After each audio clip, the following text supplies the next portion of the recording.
Rockies lead the league in hitting. What else is new? They're, as a team, hitting .274. First in runs, fourth in home runs. David Dahl leads all rookies. He got called up and went on a tear. Right now he's on a 4-game hitting streak, 5 for 13. But overall he's 29 for 84 in his first 22 big league ball games, hitting .345. Carlos Gonzalez has the day off. Steven Strasburg, 8th time career starting against the Rockies. Yeah, last start through the fastball, average on 94 miles an hour. Had the highest percentage of curves all year against the Braves at 20. So a lot of curveballs last start. Dropped his second game in a row, 8-5 to the Braves on the 12th. Gave up 6 runs on 7 hits over 5 1/3, 7 strikeouts in the 103 pitch effort. Charlie Blackmon in the series, 2 for 8 with a homer and the walk. He is hot. 11-game hitting streak, 25 hits. 7 homers in his last 6 games. That's got a loud sound and it'll plug the gap into deep left center. Charlie Blackmon to second base. Ryan Goodwin gets it back in. That'll be his 27th double. And he has 61 extra base hits. I mean, everything just moving in slow motion for Charlie right now. He's barreled up almost every single ball in this series. Gets a fastball down the way, drives it that way. So wherever it's pitched, he's been hitting it. And he is on fire. 9 homers in his last 11 games. He'll set her for a leadoff double here. Yeah, and right behind him, the Rocky who refuses to make an out. Nats came to town on Monday night. DJ LeMahieu was hitting .331. He's at .342 now with a perfect series. A homer, 2 RBIs. He walked his last time up last night. Against Strasburg, career 4 for 14.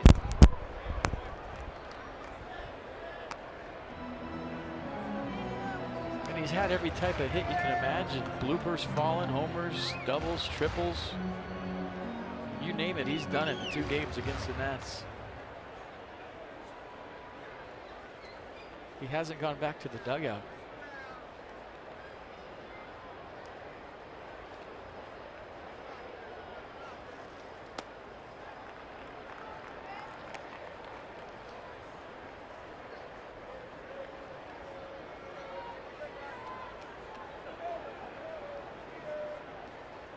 "17 hits in his last 8 games.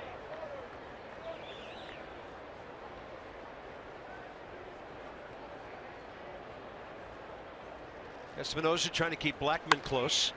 This ball well out of play down the right field side. Well, here's the Nats defense behind Steven today for game 3 of the 3-game set. Worth, Goodwin, Harper, your outfield. Espinosa, Rendon, left side. Turner, Murphy, right side. Wilson, Ramos behind the plate. Little different look with Brian Goodwin in center and a different shot of the waterfalls. Yeah, right-handed starter for the Rockies today, but Ben Revere not playing. He's 0 for 8 in the series. 1-2 pitch and a tapper foul.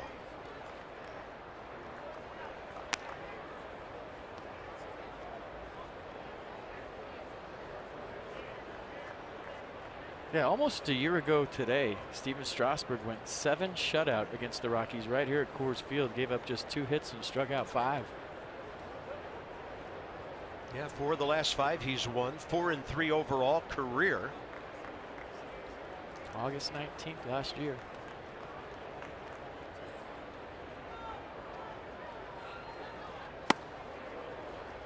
That was a changeup. That was near the inside edge, kind of went boring in on the right-hander to move him back.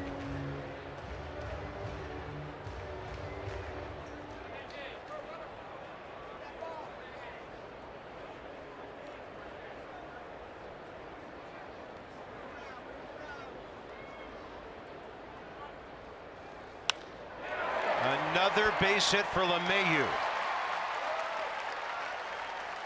Blackmon had to hold up to make sure it dropped in front of Jason Worth. And with David Dahl coming up, the Rockies have runners at the corners. 8 for 8 on base 9 times in a row against the Nats. Well, I said it the other night, when Cargo's in there, their first 4 hitters are as good as any lineup in baseball. I don't care who you're talking about.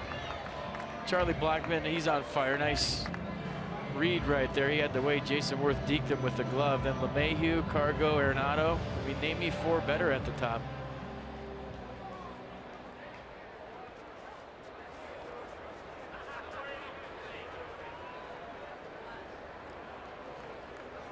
And don't forget Trevor Story's hurt, Mark Reynolds hurt.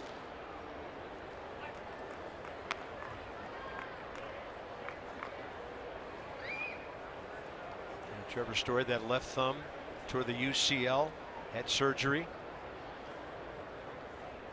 So here's the latest young phenom to come up hacking for Colorado. 2 balls, no strikes. Well, Dusty Baker needs a good start out of Steven Strasburg after the bullpen working hard the first couple of games here. He needs some innings out of him here today. The bullpen's taxed. His pitchers, his starters combined threw 56 pitches in the first innings of this series. Scherzer 35 pitches, only 19 strikes Monday. Gio Gonzalez 21 pitches, 12 strikes last night. So it's been slow out of the gate, and it's hard to catch up in this park once you fall behind like that. 3-0 pitch right in there. He's been a stopper. Home, road, you name it. Unbeatable, 2.18 ERA.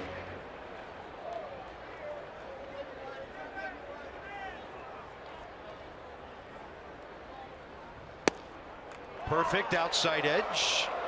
The rookie might want to go back and pick up his bat. Nissan will track it. Little arm side run to the 3-1 fastball, and good first time.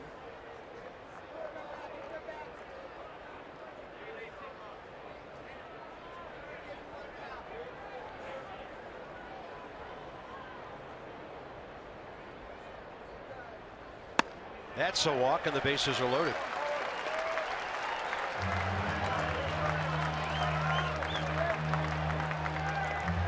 Righty-righty matchup now, Strasburg and Arenado. Danny Espinosa going to go talk to Steven Strasburg. Not the way Dusty Baker was hoping the bottom of the first would go.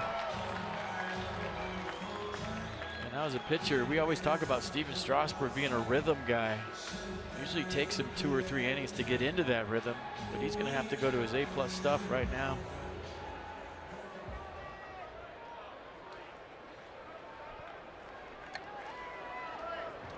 Nationals will take a shot at a double play if they can trade that for a run. Arenado hits into a lot of those. We've seen that in this series. 15 on the year, strike 1.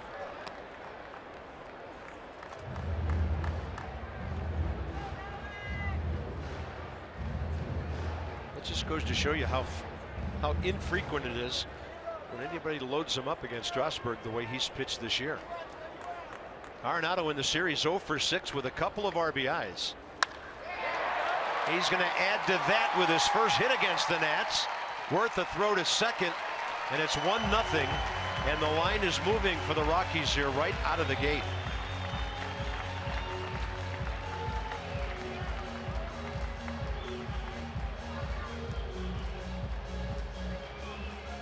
And no cheapies in the bunch either. This is a place where a lot of bloopers fall, but Charlie Blackmon smoked a double in the gap, then DJ LeMahieu with the line drive to left, and now Nolan Arenado approaching that 100 RBI mark. There's number 96, and like you said, line moving.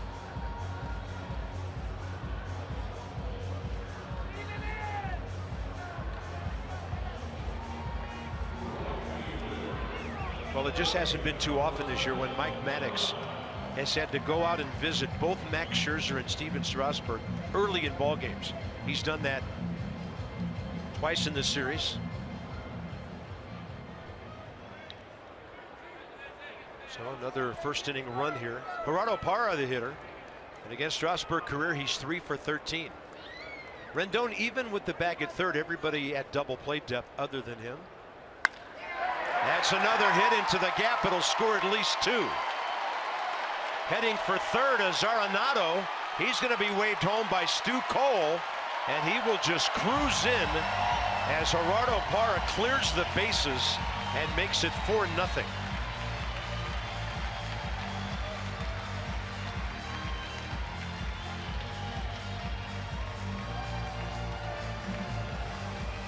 Another gapper and another line drive on a fastball down. So Strasburg trying to pitch for the double play at the bottom of the zone, but Parra always been a good low ball hitter. Goes down and gets it, and it's off to the races for all of the Rockies. Nolan Arenado coming all the way around from first, and a clutch hit by the Rockies right fielder today, Gerardo Parra. 4 hits around the walk, nobody out. Here's Daniel Descalso, and low and inside to him.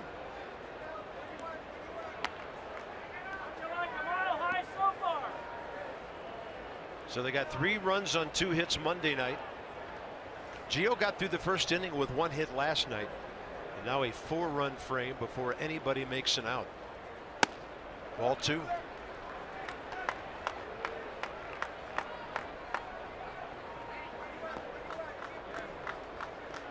Descalso hitting about 90 points higher than he did here a year ago.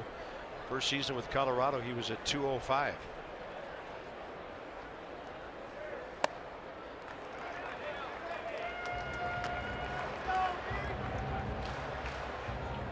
Most of Stevens' success this year has been the combination of power and command. Darting his spots with 95 to 97. Today, the fastball's been up and it's had a lot of plate here early. Up in the zone, 3-1.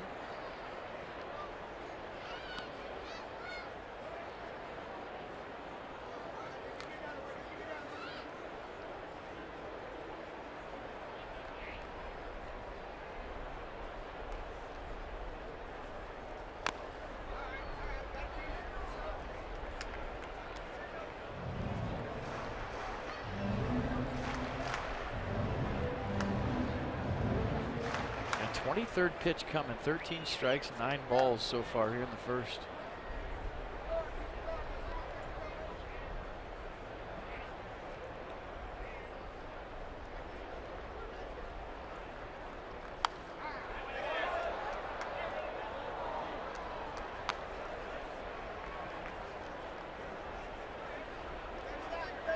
Tell you what, this ballpark and this lineup doesn't really allow you a chance to settle in as a pitcher. You have to be on your A game when the gates open in the bullpen. There's no real time to get a feel for everything. It's almost like you're a reliever here coming in when you're a starter. 3-2 pitch. It's another walk. 6 straight Rockies have reached.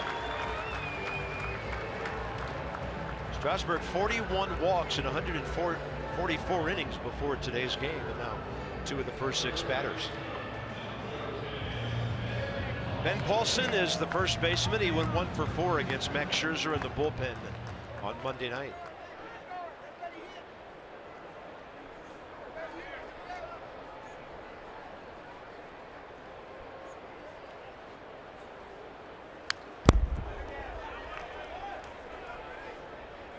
You're just looking for an out any way you can. I mean, he's a hitter or 2 away from getting the bullpen up right now in the first inning, even though the bullpen is on fumes. Yeah, Sammy Solis has gone on the DL today, left shoulder inflammation. Coda Glover called up, who was so impressive his first time around. 1-1.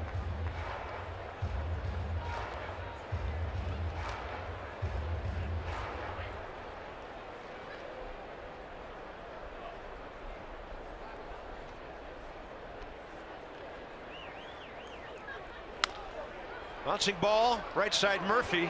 He'll get the lead runner. Danny Espinosa choosing not to throw to Strasburg at first. Pitcher runner approaching the bag, 1 out. I mean, I feel like you should check that slide just because the way this inning's going for Steven Strasburg, you're looking for an out any way you can. And I had no problem with the slide, but based on the rule this year, I mean, maybe you're begging, but why not? It's 4-0.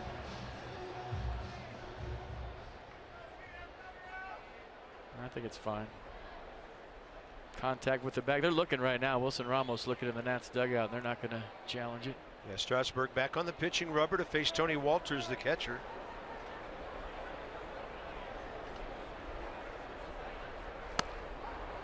Great changeup, turned it over on the first pitch. Wolters, a 24-year-old rookie, waiver pickup in February by the Rockies from Cleveland. 258 hitter in 6 minor league seasons in the Indians organization. But he is 6 for his last 12. Strike 2. Slider's been his best pitch here in the first.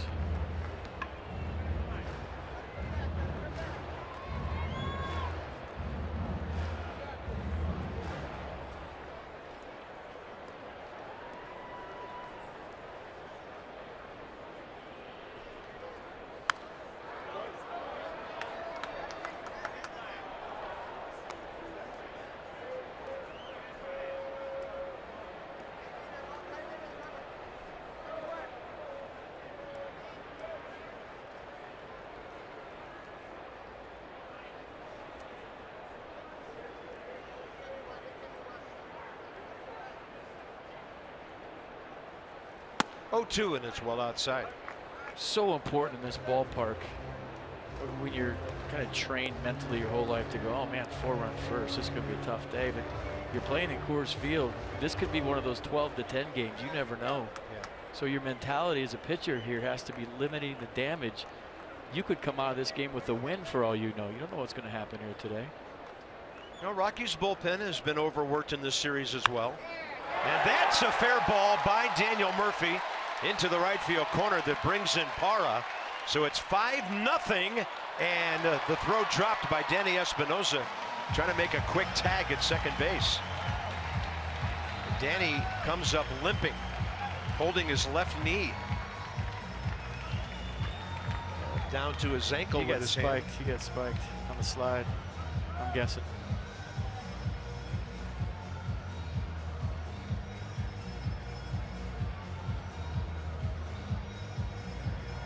He is maybe the toughest guy in this ball club. So if Paul Lessard, the head trainer's coming out, you know something's going on. He's going to try to walk it off. But another extra base hit for the Rockies.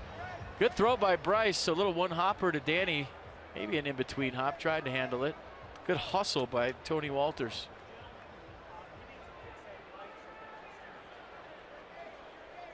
The guy that plays some outfield too, so he's got wheels. Pete Rose slide into second. Maybe that's why he's number 14. Kind of like Danny's leg got caught under his body on the headfirst slide there. It's going to take a lot to get that guy to come out of a game. So it's runners at second and third, still only 1 out. And John Gray, the pitcher, is the next batter. The leg kind of got caught in there, didn't it?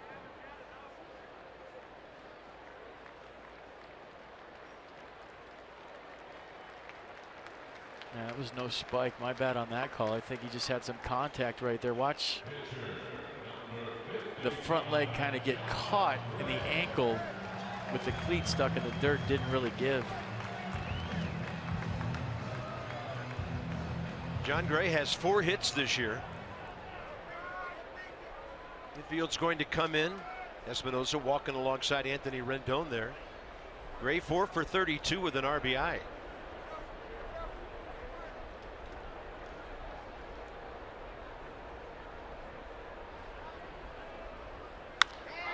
He's going to go to right.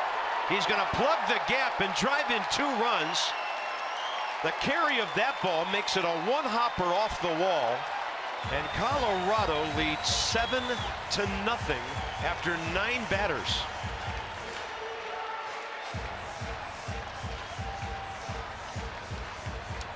I think it's safe to say I didn't see this coming.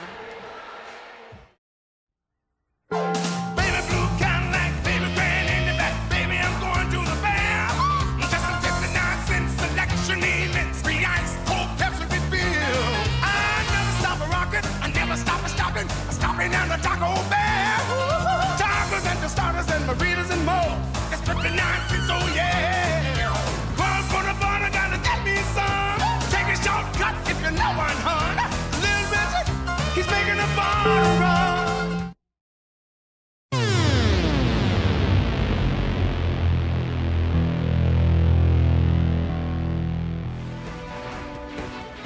refurbished Union Station. Man, you've been in there? Very nice. Wonderful. A lot of good places to eat.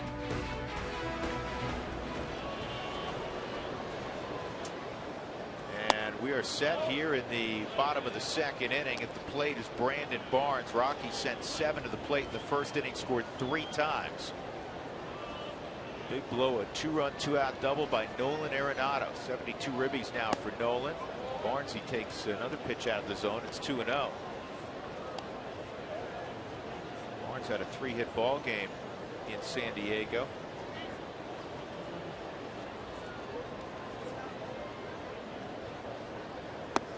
That's in their first strike. I'll tell you a quick story about Barnes. Do you know that he did not play baseball his senior year of high school?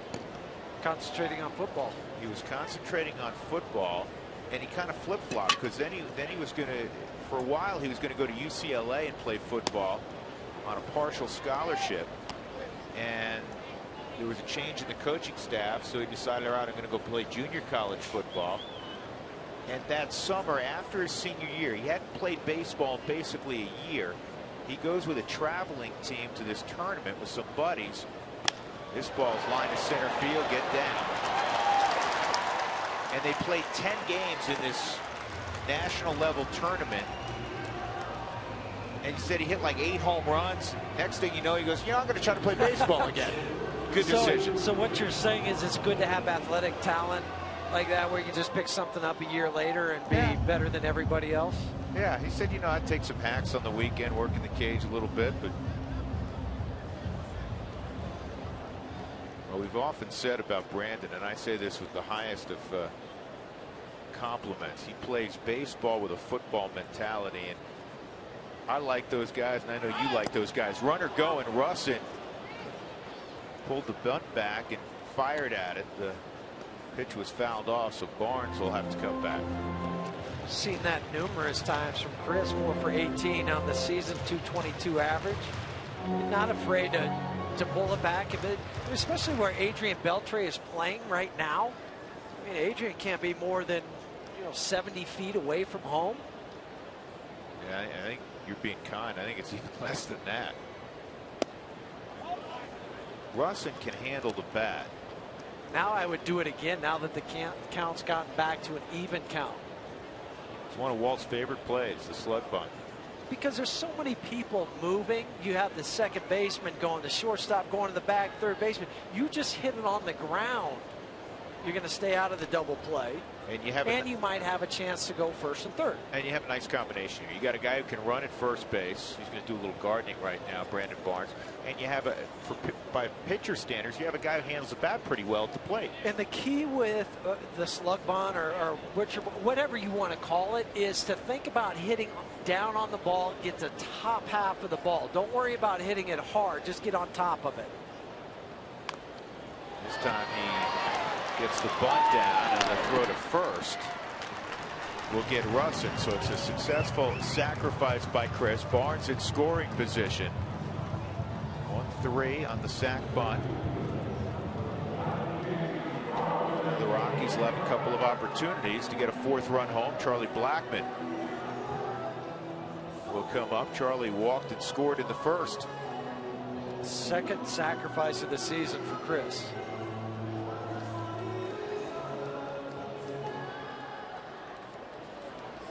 Well, if you can help your own cause in the National League, what a bonus. Not only early in the game, but later on, because that makes a decision for the manager easier. Am I going to leave him in the game and maybe get a chance for a W? Or do I have to take him out for a pinch hitter when the score is close? Charlie had a great at bat in walking last inning. It was an 8-pitch at bat. Yeah, it was an 8-pitch at bat. He fouled pitches off. Was behind initially. 0-1, and now he's behind 0-2.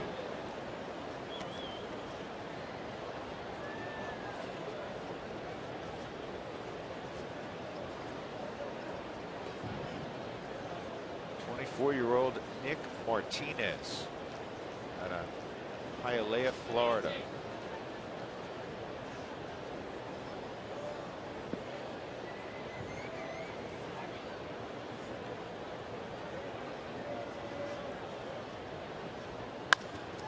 Brooks, a base hit up the middle. And around third, here comes Barnes, and the Rockies have a 4-0 lead. Nice job building a run there by Colorado. Chris Russin helping himself out, getting Brandon to second, but then Charlie Blackmon doing his thing. 42 RBIs. It's a flat slider. It started to break at the end, but he went down and got it on the Subaru Super Bowl. It's the second ball that's been hit up the middle. One by Ben Paulson for an RBI single. Now Charlie Blackmon for an RBI single. You like hit and run on the first pitch here, Huey? I do, because you can't probably steal a base because of Martinez and his times to the plate. And he might be a little rattled. The first inning, I gave up 3 runs with 2 outs. Here, they manufacture a run on me. My first time ever pitching at Coors Field.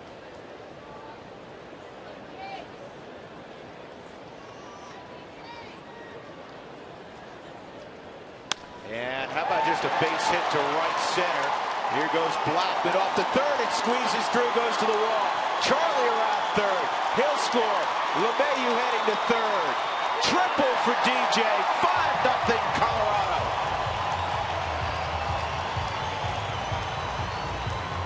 Third triple of the year for LeMahieu.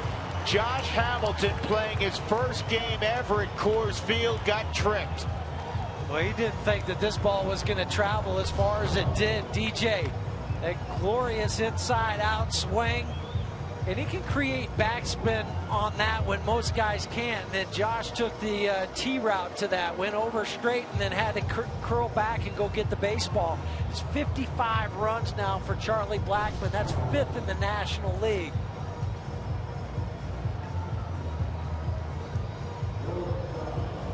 And for DJ, he now has an 11-game hitting streak, hitting close to 400 in the month of July.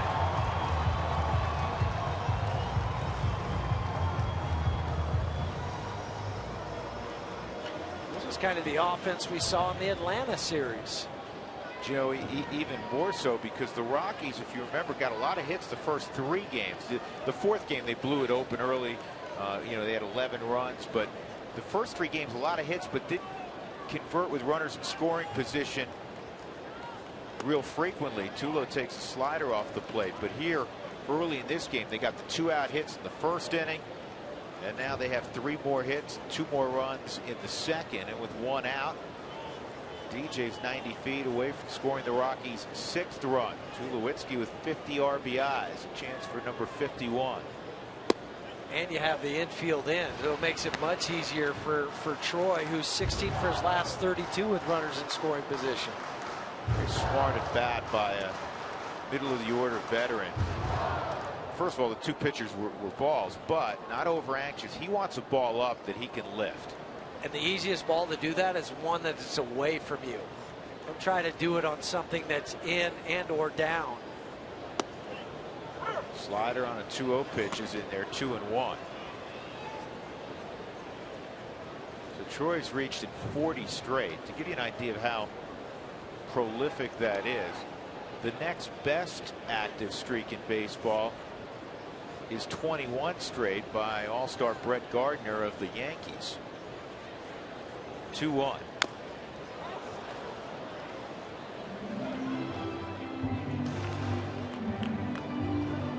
Gardner's more of a leadoff type hitter, where he'll also drop down some bunts.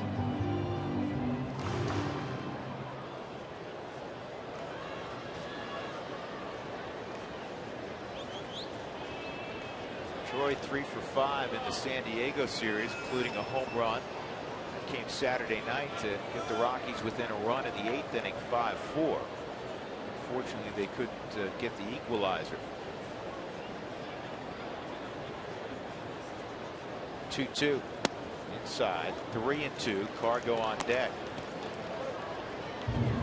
This was a long at bat in San Diego on Saturday. It's our Mako big hit, and it came against Joaquin Benoit. He didn't miss that splitter. Turn the car you drive into the car you love. Big hit brought to you by Mako.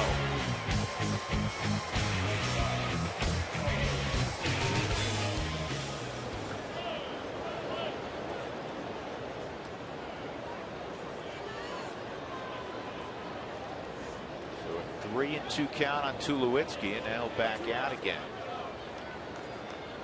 There's got to be an uneasy feeling if you're as great as Beltre's been, or if you're Elvis Andrus and you're standing 90 feet away with Tulowitzki at the plate. That's fouled off. Yeah, it's not a comfortable feeling. It doesn't matter almost anymore. Any of those big right-handed hitters. You're 90 feet away, and that grass is quick. That's why you have to get down into a low position just to try to react.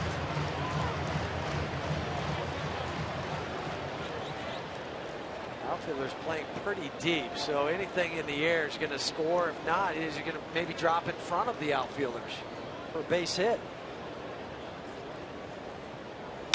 This ball driven high and deep left center field. Take a good look. You won't see it for long. Tulowitzki has done it again. Well, that's one way to extend your consecutive on-base streak. He just passed him through on base this time. Right. Home run number 12 for Tulo, and the Rockies have 7 in an inning and a third. Welcome home. The 11th home run given up by Nick Martinez, the 12th home run hit by Troy. We showed a no-doubter in San Diego. Well, this is a no-doubter at Coors Field. Hey, Ryan ruined the line of the Shields. They barely moved. No reason to, because it was hit so hard and so far. I mean, even the infielders, Andrus just peeks over his shoulder. He just stayed in the same position. 4 hits and a sac bunt in the inning as you look at the all-time streaks in Rockies history.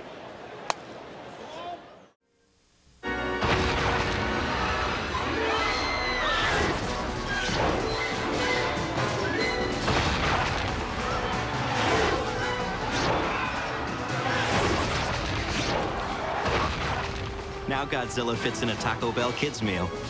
Get him or one of 4 other action toys.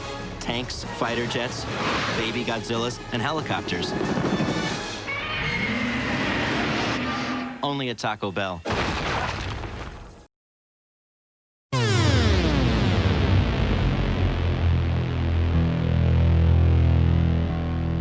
Take a look at our CenturyLink high-speed challenge question. This is always a blast. Go to @sports_RM to cast your vote. We'll show you the results during our post-game show.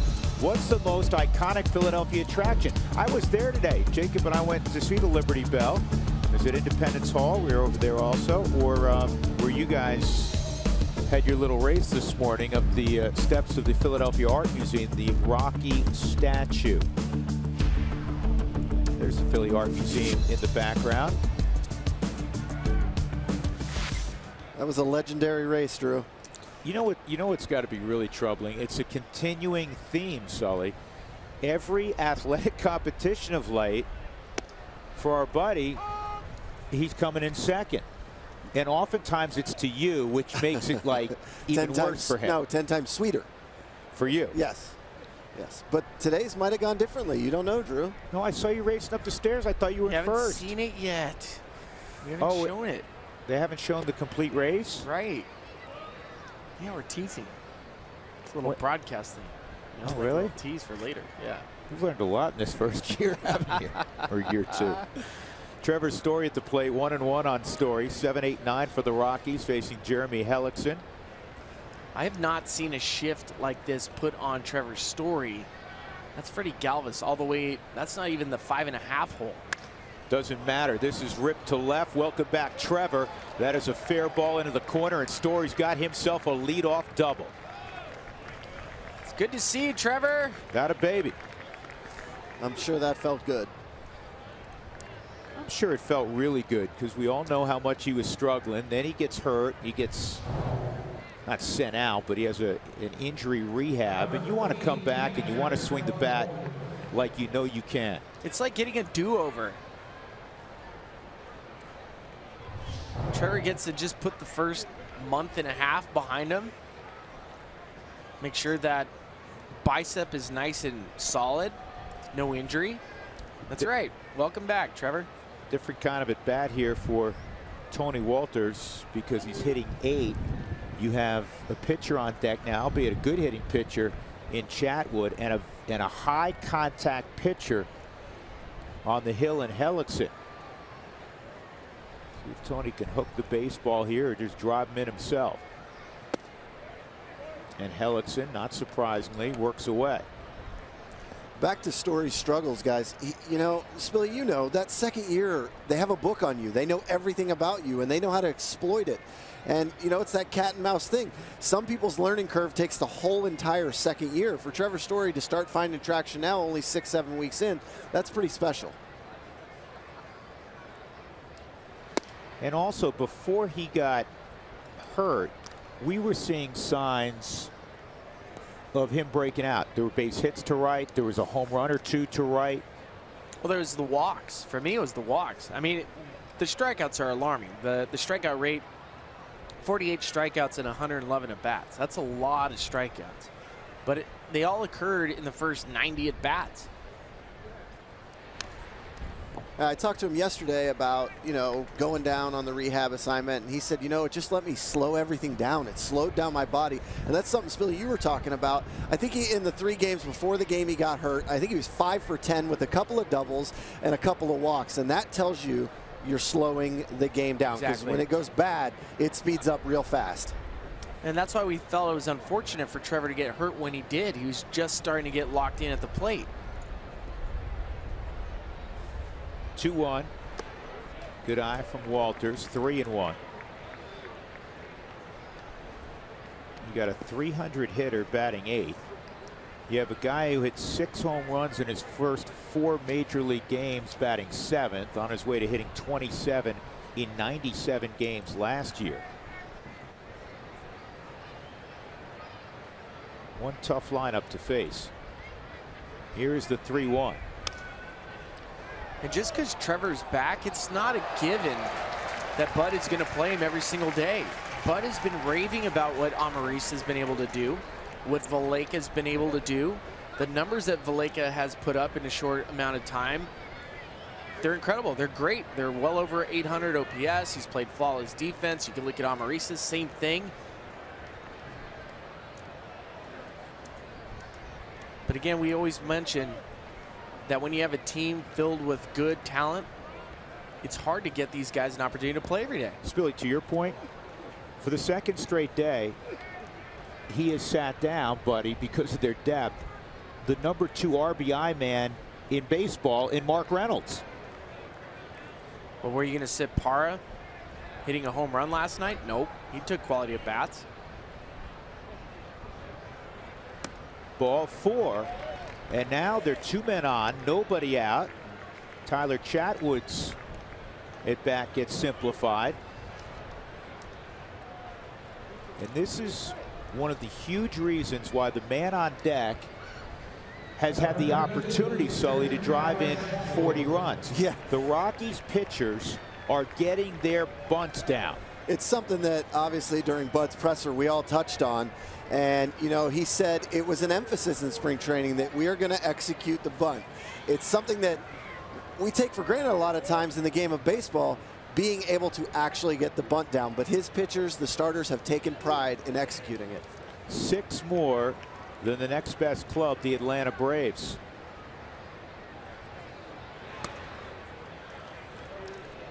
Right now, Hellickson's spraying the ball uncharacteristically all over the plate.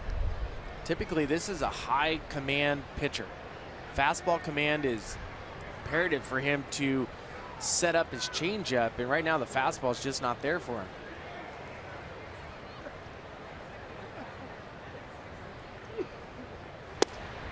And that's in there, so it's 1-1. One of the staples, Sully, you have a major league record. 7 straight plate appearances, you got a sack bunt down. And I guess the number one thing is just like hitting. You got to bunt strikes, right? Yeah, you have to bunt strikes. You got to. I love what Chatwood's doing. He's getting the angle set early, and he's starting at the top of the strike zone, which is the most important thing, because you do not want to move the bat up when you're bunting, because then you elevate the ball. Start at the top, work your way down. Joseph crashing hard. And the bunt is out in front of the plate. One play, that's first, and that is sack bunt number 22. Good teams execute in every aspect of the game.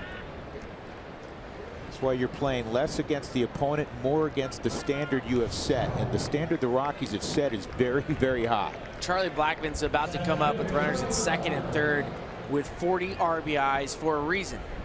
Pitchers like Tyler Chatwood and Tyler Anderson and the entire starting pitching staff have handled the bat well. They've not been the guys that have struck it out. And when we've seen, is that a word? No. I'm glad you said it, Drew. Well, you should have seen his face snap and look at me. I was like, I don't know. I think it's a because it's past tense. How would you call it? Struck out. Struck out. Oh, whatever. But it's multiple guys. Struck in then. Yeah, there you go. See? Inside on Charlie. Go ahead.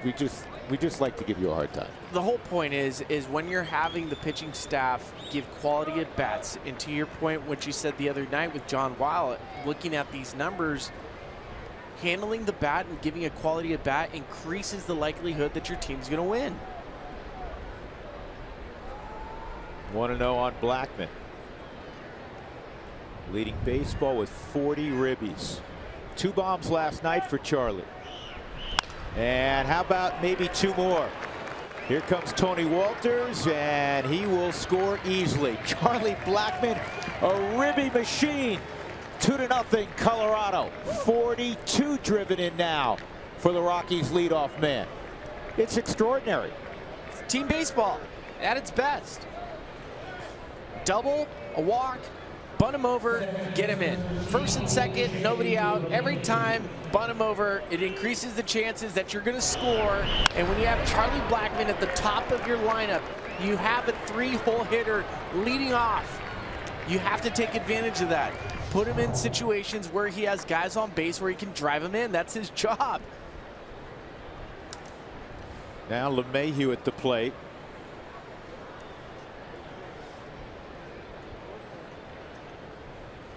And this is a line drive, base hit to right. Charlie to second. The offensive execution, the overall execution, because we know what kind of defense the Rockies play. It would be hard to play at a higher level all around, all the elements of good baseball, than what we've witnessed the last 5 days. Corey, would you agree? I completely agree, but there's something to that. We talk a lot about accountability or responsibility, and when you know the guy behind you is going to pick you up, it takes a lot of pressure off you as a hitter, and it enables you to go out there and simply execute the job you're trying to do. You see that with all of these guys. You know Charlie Blackmon's hitting behind you. Guess what? You know he's going to execute. DJ LeMahieu hitting behind him. If Charlie doesn't get the job done, guess what? DJ will. That's what good teams do. So here's Nolan with an opportunity. He got robbed his first time up. He drove a ball to deep right field, and Michael Saunders, about 6'4", had to leap up and make the catch against the scoreboard in right.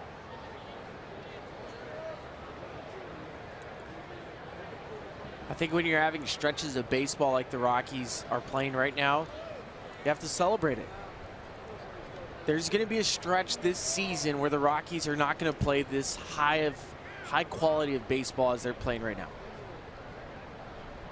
And right now it is everyone firing. It's on all cylinders, and it's really fun to watch. But think about this, Billy. Back in April, we kept saying, wait till the offense gets hot, right? Rockies were winning a lot of games, 16-10 in April, but the offense hitting the 240s in the month of April. Well, fast forward a month, the offense is producing as you figured it would. There's just way too much talent for them not to. And now you're blowing some opponents out. Most runs scored in the National League in the month of May. Third best batting average in the month of May. You knew it was coming. 1 out, 1-1. 2 runs in. And the Rockies are forcing Helton to get the ball up. And Helton just not as sharp with his fastball command. Has not been able to command inside part of the plate. has not been able to command outside part of the plate, so the changeup is not a factor. Might have to rely on it right here, though. And he misses again, 3-1. Is some of that, as you suggest, his commands offer some of that induced by the guys who are walking to the plate and a respect/fear factor? I think when you're watching this lineup right now, everyone's firing on all cylinders. Yeah, there's respect for every one of them. Nolan can spin you in a heartbeat and make this 5-0. And you glance in the on-deck circle, and you got Cargo standing there. On that topic of fear and respect, one of the pitches that I think was really key in this inning, obviously, Tony Wolters at bat that he walks, but he got a 2-1 changeup down in the zone that he just spit on. He took it, and that is a level of respect from Helton, throwing a 2-1 changeup with a runner on second base where he can just roll it over to the right side. Here's the 3-1, and it is looped to right field. It'll drop. Here comes Charlie around third. The throw to the plate by Saunders, in line but not in time. And good base running by DJ LeMahieu. Once that cleared Tommy Joseph, he never broke stride. He ends up at third. RBI single, Nolan Arenado. 3-0 Colorado. For the 31st time this year, they have produced at least 3 runs in an inning. They're not done scoring this inning either. I like the at-bat by Nolan. He gets a pitch that he can handle. Second time today he has driven a ball opposite field. This one off the end of the bat. But great read by Charlie Blackmon, and even better by Stu Cole, just pushing the envelope. Stu Cole gave Charlie plenty of time to see his arm waving. Fun to watch Blackmon run once he gets underway. Those long strides, he eats up a lot of real estate. Cargo a base hit his first time. First and third, 1 out. And boy, he was on that pitch. Corey, you had a good vantage point. I did, and I let out a little quiet because his timing was perfect, just worked underneath it just a hair.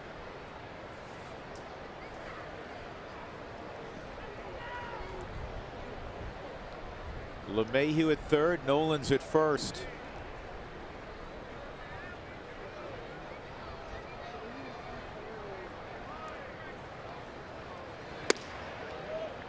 One ball, 1 strike.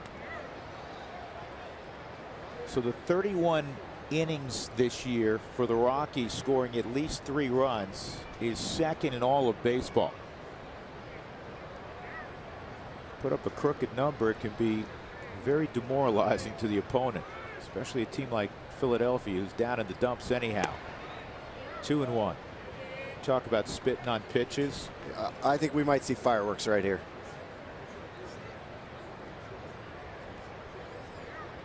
Cargo's as quiet as we've seen at the plate this year. I think Nolan's expecting fireworks at first too. Watch as he gets a lead. He's taking steps backwards so he doesn't get in line or stands closer to Cargo.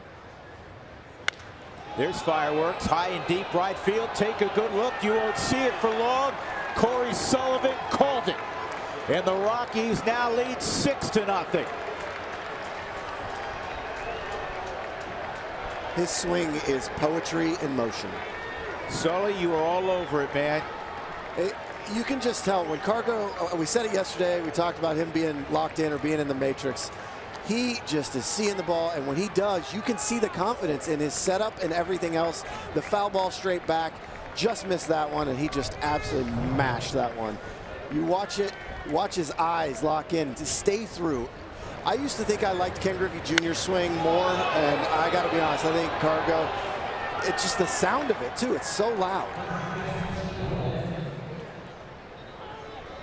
That was a rocket.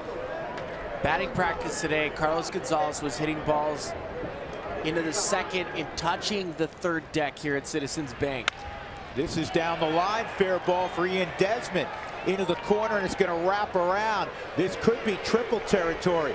Here goes Desmond toward third, and he'll arrive easily with a 3-bagger.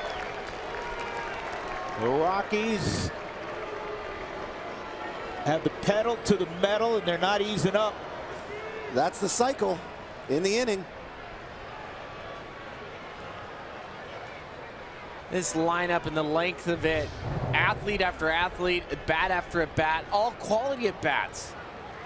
The ball just shoots it opposite field. Ian never let off the gas. He saw this ball in the corner and knew he was going to stand on third base. Didn't even look at Stu Cole. That's his read.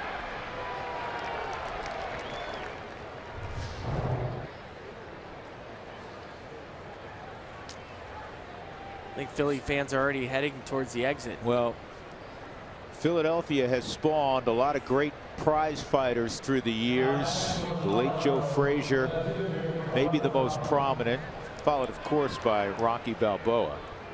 And if this were a prize fight, they would have administered at least 2 standing 8 counts already. I think the towel was tossed by the trainer. Parra with the infield in, the 9th man to hit here in the 3rd. Still just 1 out, and this will get in the 7th run. Here comes Ian Desmond. Parra with his 18th RBI. 7-0 Colorado. In 1 inning, everybody gets tacos. Well, nobody has more choices for just a little cash. You can search the whole world over, and no matter who you ask, they'll say Taco Bell has more choices for just a little cash. You better make a run for the border, son. You better make a border dash. We're talking under $1. Nobody beats Taco Bell. Where else you gonna get so many choices with just a little cash?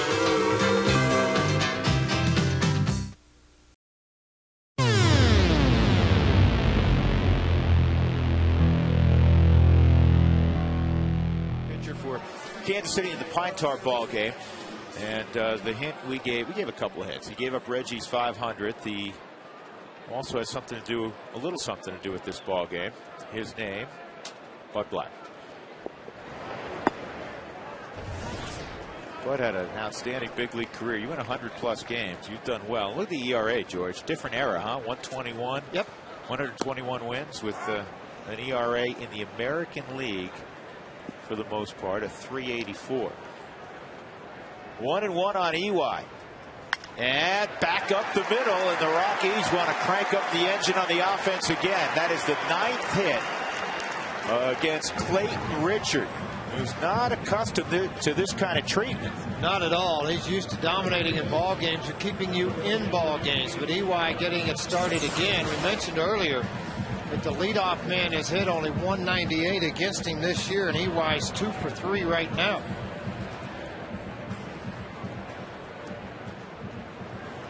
So I think follow that same pattern. If De La Rosa give up 1, you take 4 back.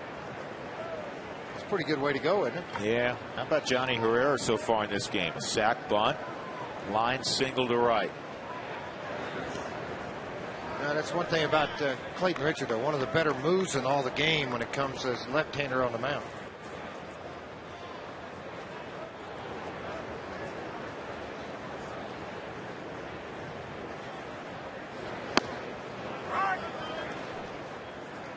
Here's something for all you Johnny Herrera fans, of which I'm a big fan. He has started 43 games this year. The Rockies are 23-20, 3 games over 500 when Johnny Herrera is in the lineup. And it's all that more impressive because, you know, Johnny's a singles guy for the most part. He's a battler at the plate, and when he's in the lineup, it means that Tulowitzki's out of the lineup, and that's why he started most of those ball games. So they're winning, taking a huge power bat out of the middle of the lineup. 1-1 on Herrera. He understands who he is, which I was really surprised last year he crept through the Rule 5 draft. I don't know how 29 other teams passed on the guy.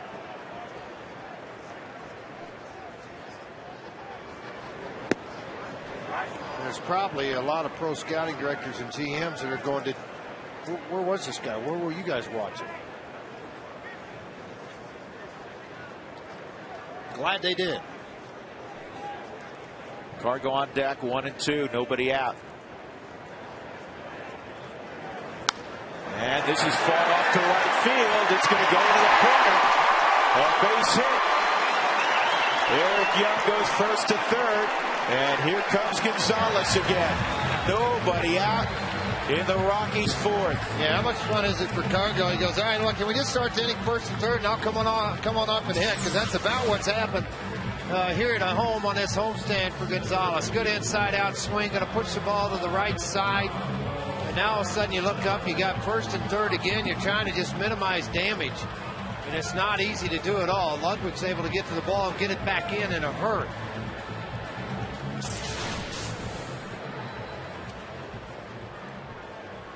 It's a question you got to ask, and even their bullpen's a little bit beat up too, though. But you got to ask the question: how long do you let this little young left-hander stay out and take the abuse? 10 hits and 5 runs so far.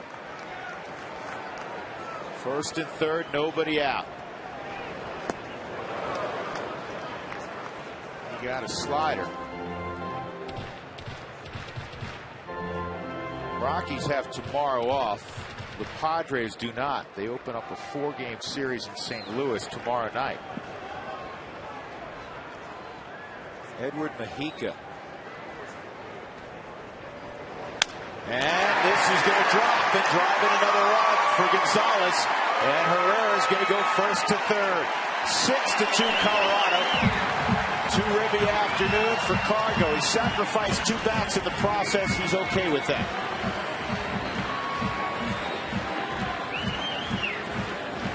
Enough now. I think Bud Black's probably going to make the double switch here to try to eat up some innings if he can in this ball game. On the Hyundai Cam, look at this ball, almost on the ground.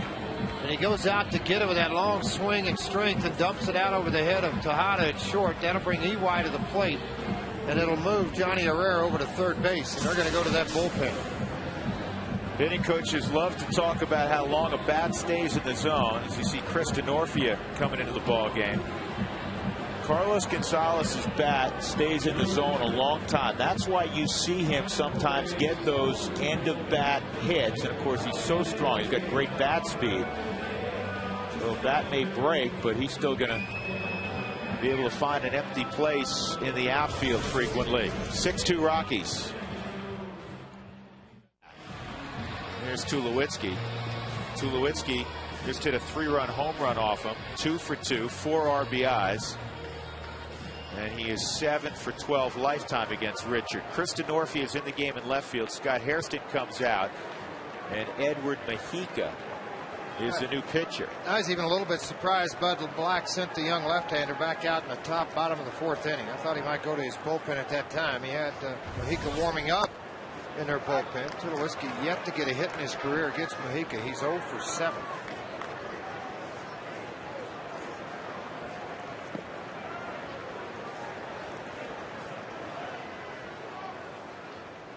Johnny Herrera at third. Carlos Gonzalez at first. 0-1. High in the air. Deep left field. Take a good look. You won't see it again.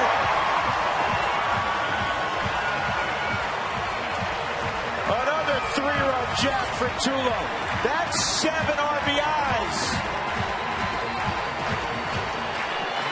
That's Little League stuff.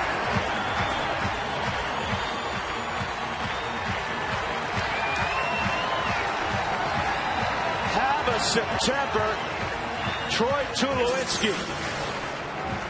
Home run number 11 in the month, and it's only September 15th. Yeah, how about this? And he did it against a guy who'd been struggling his whole career, but he didn't struggle on this swing, just out over the head of Denorfia, who just came into the ball game. And Giambi hits it high in the air to deep right field. This one's not going to get out, though. Crowd was on their feet again for a moment. Attention Superman fans, Superman glasses are coming to Taco Bell. That's right, Taco Bell is offering Superman glasses with exciting scenes from the movie. There's 6 of them. Every time you buy a medium-sized Pepsi-Cola, you can buy a Superman glass.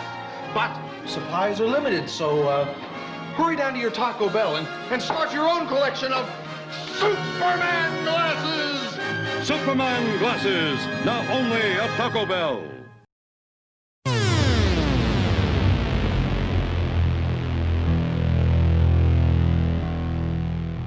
continue talking about that expansion draft in 1992. That was the first draft the Colorado Rockies were a part of. Darren Holmes, Rockies' current bullpen coach, was selected in that draft, and we had the chance to talk to him about what that experience was like.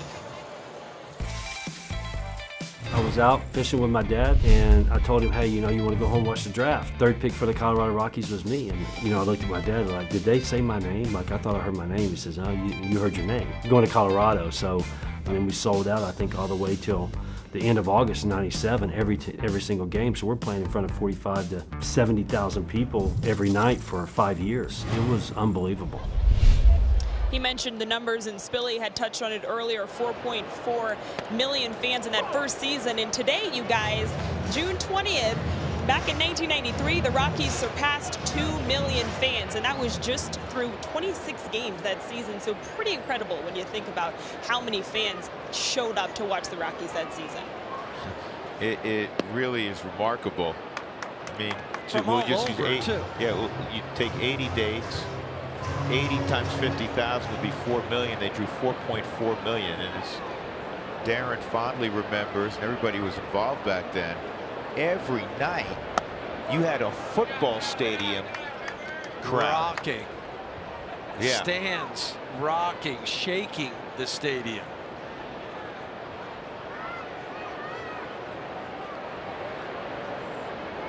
Robert Gesellman's now in the ball game for the Mets, and Trevor hits this ball in the air straight away. Conforto makes the catch, 1 out. Gesellman, 7 straight scoreless appearances over 8 1/3 innings. Only allowed 1 hit, 10 strikeouts, a couple walks during that time, and an .037 batting average against. Had a hold in the save in the Arizona series prior to the Mets coming to Colorado. Here's Gerardo. He has a couple singles, a couple runs batted in, and he has scored a run.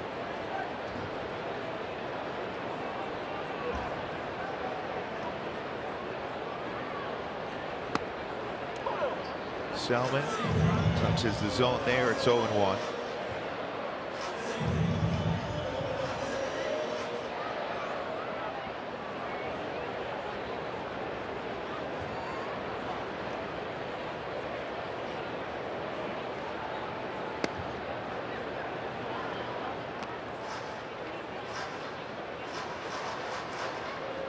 Selman was a terrific athlete going up in Southern California. Went to Westchester High School, which is right by LAX, if you're familiar at all with the LA area.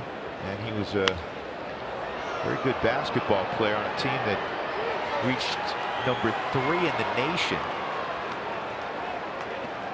2 outs. His dad's a former pro, played the Phillies organization for a few years. Ian Desmond coming up. Rockies down by 2. Desmond, the last 5 weeks, hitting .284 with 9 home runs.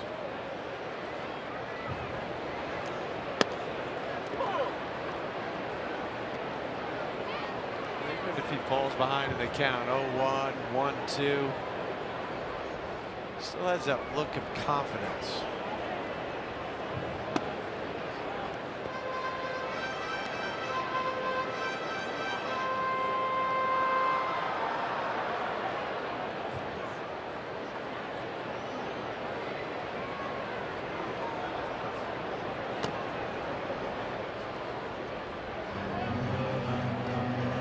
Balls and a strike. No, it was a foul tip. That's why I couldn't tell. They put up on the board that it was a ball, but he did get a piece of it, Spilly? Yeah, he fouled it back. Umpire's waving his finger. Okay, 1 and 2.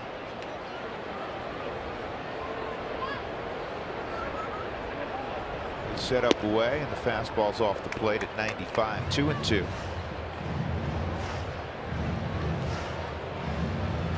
Yesterday, the Rockies won 10-8 to snap that 8-game losing streak at home.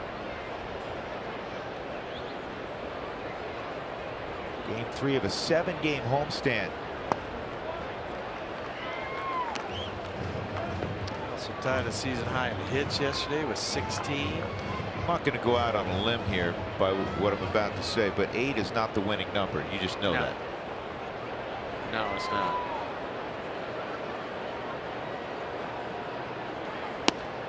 Ball 4. And Spilly, again, going back to what you said at the start of the ball game, a month ago, look, 5-6 weeks ago, he's swinging at that and the inning's over. He was swinging at the 1-2 pitch. There's a borderline pitch that he would have fired at. And I think, Huey, you hit it when you said confidence. Confidence is starting to grow for Ian Desmond. More importantly, you can see the timing. When you have good timing, you can see the baseball. When you see the baseball, you can gauge whether it's a strike or a ball. And I think the most important numbers we've seen over the last couple weeks. There's a base hit to right. Desmond is going to stop at second. And pinch hitting for Brian Shaw will be Ryan McMahon with 2 on and 2 outs. A couple hits for Murph tonight. Pulled the one in the 3rd inning and now goes the other way. It sounded like a broken bat. Doesn't matter. You'll take it as a hitter. Murph 2 for 3. Desi gave a false break at first, like he was going to take off and go, and then Murph, yeah, it was off the end of the bat of the Subaru Supermo. Just throws it out to right field. Now 1st and 2nd with 2 outs for Ryan McMahon. It's Billy, touch on the timing. In your perch down there, you've got a great angle for the hitters, and you can see the timing together. It's pretty simple when you're watching a foot get down and then the natural rhythm of a person's swing, get ready to fire at the baseball. Sometimes it's hard to tell from center field cam or looking from behind a hitter, but from the side, that's how you want to look at and judge a hitter's timing. Is it you want to see the front foot land when the ball, and it's really hard to tell, but when the ball is about halfway to home plate. 1-0 on McMahon.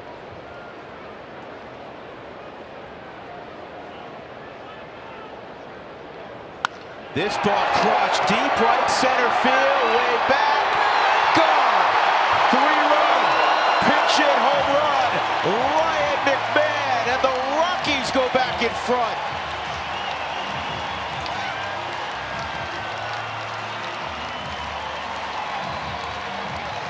I'd say, Spilly, he got his foot down on time there.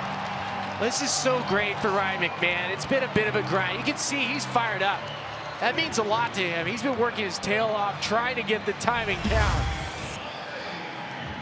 It's like a hanging changeup, gets the barrel out in front and rips it.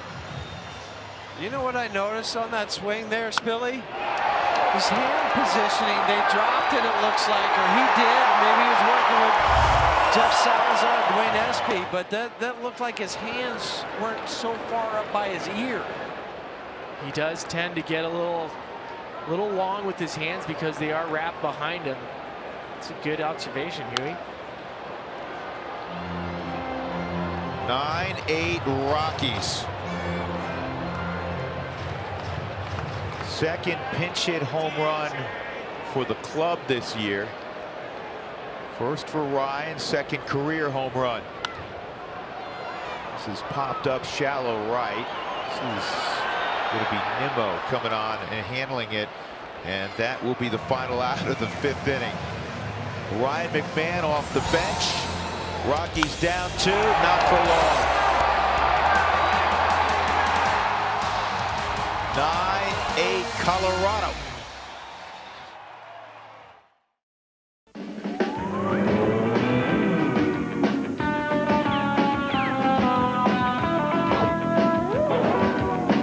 Introducing Nintendo Score 64 and win at Taco Bell. Just peel the coin off the lid, score 64, and you could win an N64 system, cash, or millions of other great prizes. And who knows who'll win the Porsche Boxster. It's Score 64 and win, only at Taco Bell.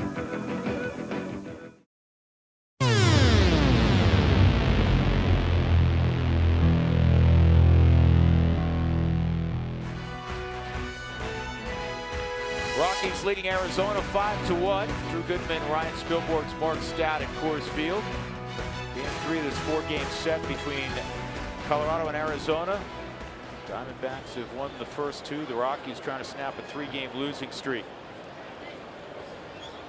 Brandon Barnes, a base hit and a run scored in the 4th.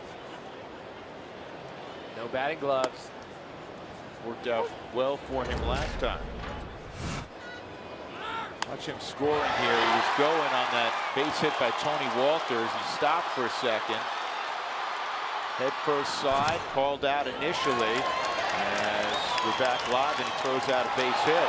And it gets past the left fielder O'Brien. Barnes to third, and Stu Cole will hold him there. No batting gloves. It's going to be a thing for Barnyard now, I guarantee it. 2 for his last 2, not wearing batting gloves. Put the Rockies in the perfect spot. Being able to tack on extra runs right here. Fastball down and away. Barnes hits him, drops the barrel on it. Short stroke. Keeping his head up, making sure he's got to pay attention if O'Brien's going to field it clean. He does it, does not break stride.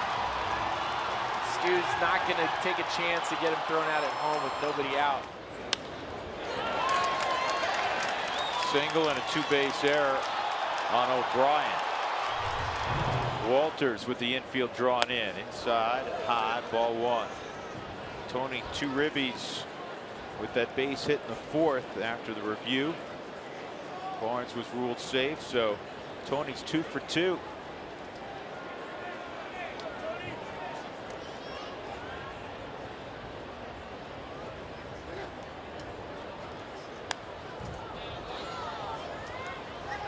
Christian Adames on deck. He'll be pitch hitting for De La Rosa. De La Rosa goes 6 innings despite 5 walks. He gives up just 1 run on 6 hits. He did strike out 6.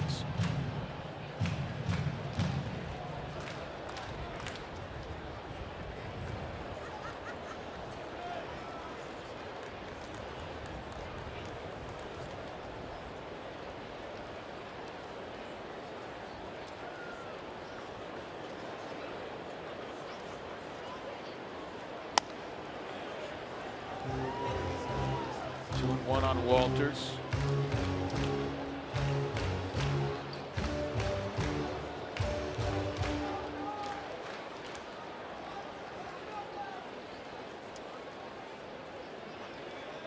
Tony earlier in the month turned 24.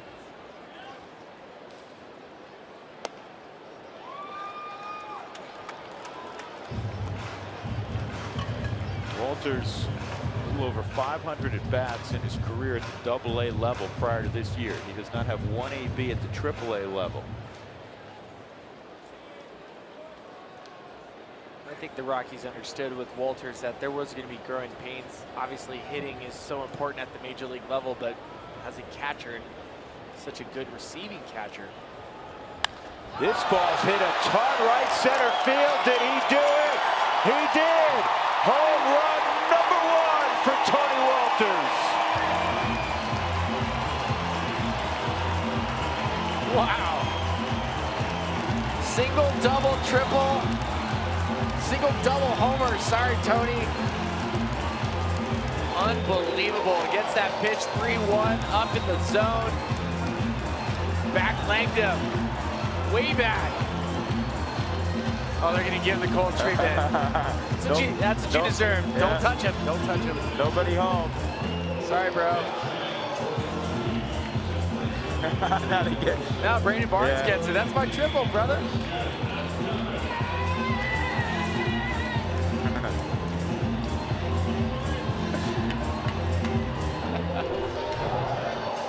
Well, Tony Wolters 3-1 pitch, looking up, and he does not miss it. That's got to feel great. What rhythm and timing that Tony had. Nice separation, gets the hands back, and boom. That's the jog for the first time in the major leagues. In 6 minor league seasons, Tony hit just 15 home runs. He has his first big league home run 7-1 Colorado, a 4 RBI ball game for Tony. And it's so good to see smiles after what we were seeing late last night.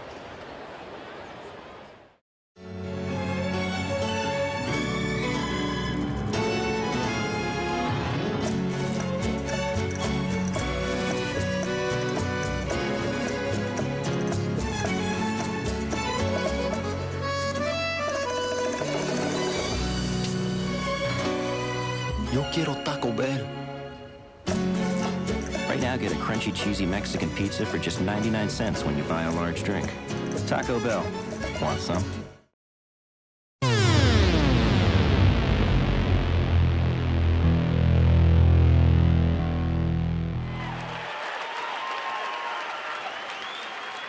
Beautiful rendition of God Bless America. And it's time to check in with Mark Stout with the Rockies. Ahead 6-2. Mark? Guys, I see Todd Helton heading to the on-deck circle. If you're wondering what the longest stretch of his career is without a hit, it was in 2002. He got 2 hits on opening day. Then from April 3rd to April the 8th, he went 0 for 19. He hasn't gotten to that point yet. We're trying to put the anti-jinx on so he can get number 2,500 here in the so AB, huh? And 0-2 turned out okay despite that early 0 for 19. Yeah, with 30 home runs and 109 ribbies. So we're nowhere near that. Cuddyer will lead it off. Michaels 3 for 3. Double, single, double, 2 RBIs. Helton 0 for 2 and an intentional walk, sitting on 2,499 hits.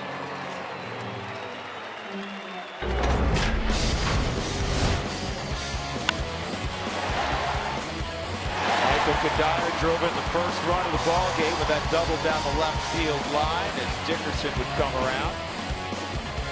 And a base hit up the middle. And then in the 5th, he pulled it down the left field line once again to drive in a run.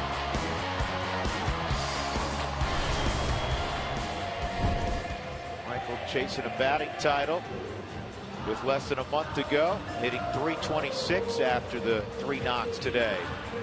17 home runs, 70 driven in.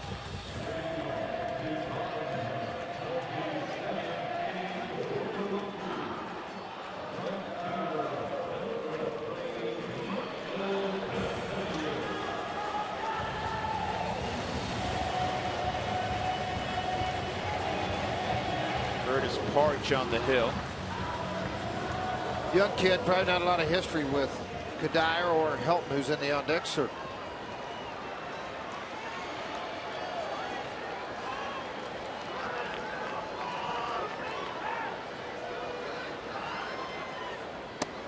Fastball in there for a strike.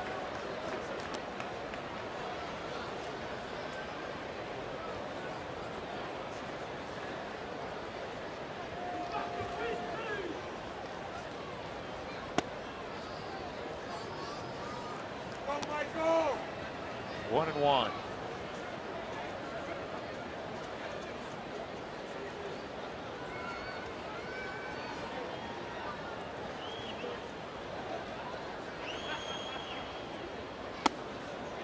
In tight, 2 balls and a strike.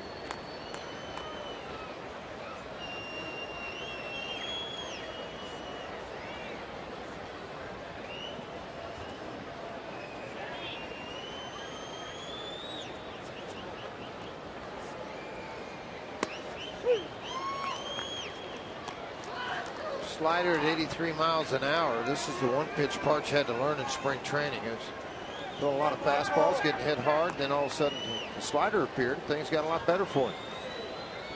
Cuddyer, what a day he's had. Outside. Double, a single, and a double. Here he is leading off the 7th.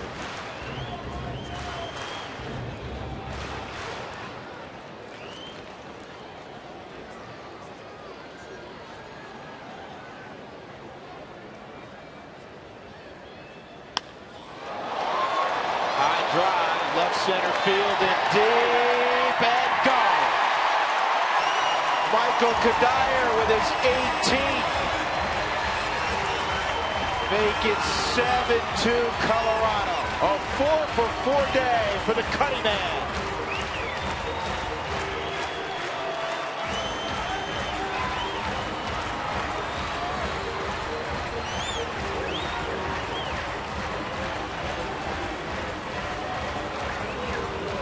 175th career home run for Michael Cuddyer. A ball up out over the plate that a lot of people don't realize how much strength and carry he has on a baseball. Now it's Todd Helton's turn to get 2,500. Yeah, Cuddy was bumming a little bit this morning. Sent his family back to their all-season home in Virginia with school starting. Son going to start kindergarten. Here's the 1-0. And Todd had a quality hack there, 1-1. Well, feel a little bit better with a 4-for-4 day.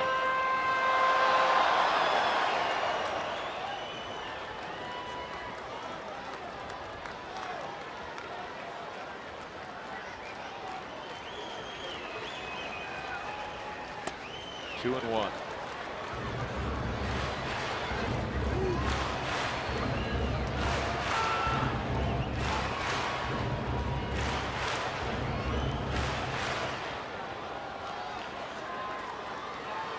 Mark was talking about the 0 for 19. Todd just 0 for 7 since the home run. And he's got a favorable count, a fastball count, 3-1.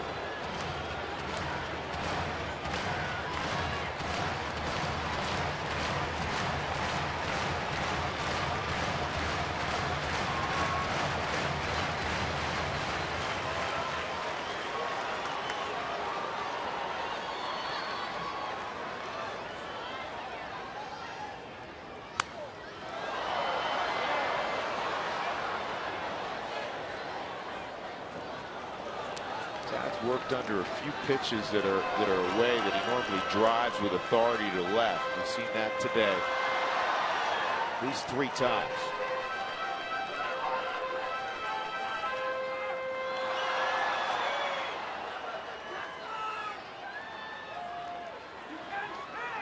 Three and 2. A little better swing there. The ball line shot straight back off of the screen. And old scout Tom Greenway signed Mickey Mantle, Bobby Mercer, Elston Howard said you see a ball fouled off straight back to the screen, right on the pitch, and not a lot of movement on that fastball.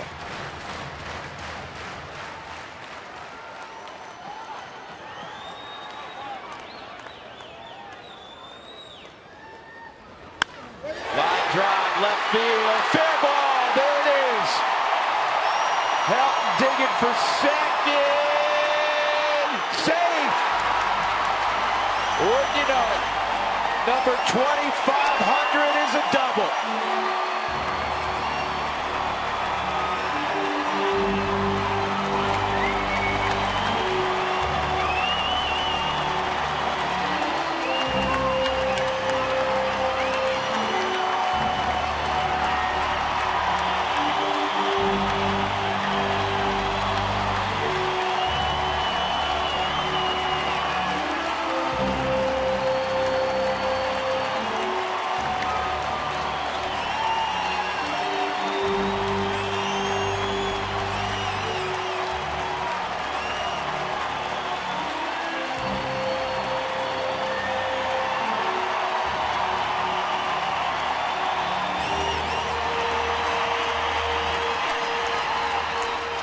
Another goosebump moment provided by Todd Helton. And now he has the goosebumps as well.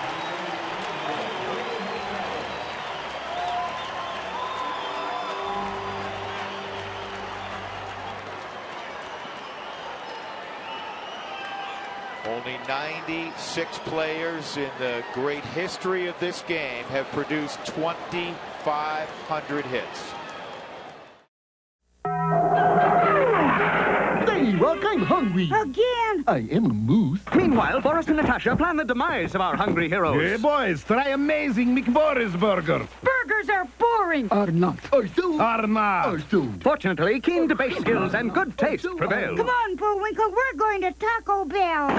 Oh, boy. Disaster is averted as Rocky and Bullwinkle run for the border for something really amazing. That one and only Taco Bell taste. Sure beats cartoon food.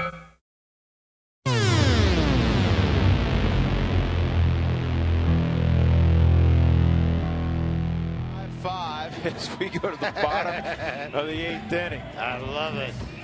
Dinger's going to learn a few moves.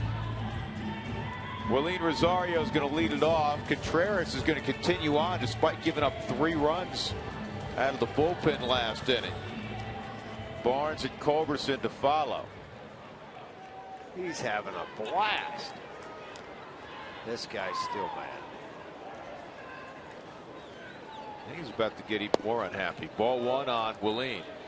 Single, ground out, walk this afternoon for Willeen. Pinch hit, sac fly in the 5-run 9th inning rally in game 1.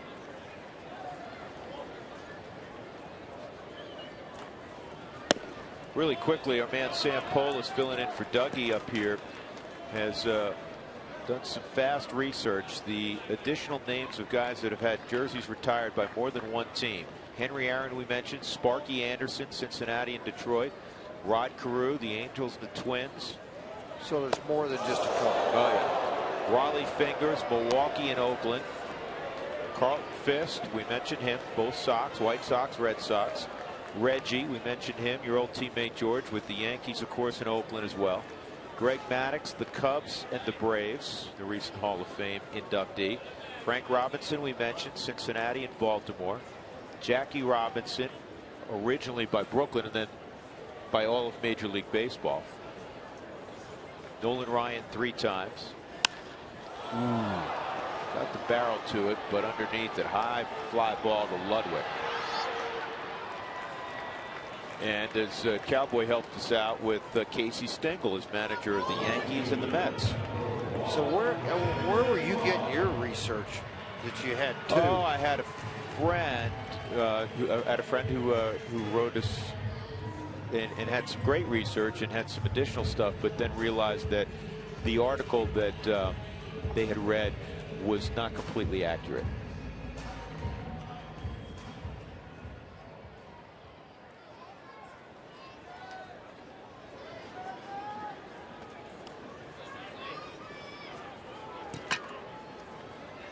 Brandon Barnes with 1 out. Starting guys off with sliders now. He's not going strictly fastball. Lean just missed hitting that one over the Toyota truck. Well, Barnes almost hit the Toyota truck earlier in the ball game in the 5th inning.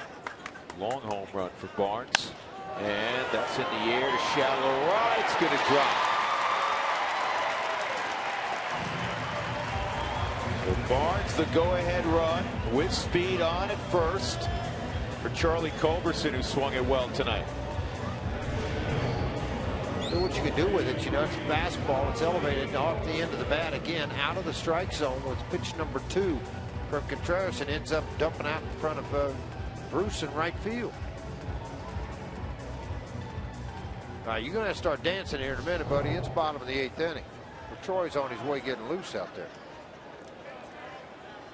Culberson line to left, smoked a single and line to right. He has hit the ball hard tonight. Again, DJ LeMahieu hurt that ankle. He got rolled up on when he turned 2 the other night. Not available today. Morneau's got the stiff neck. Rockies shorthanded. Won the first game 10-9. Trying to come from behind again here in game 2.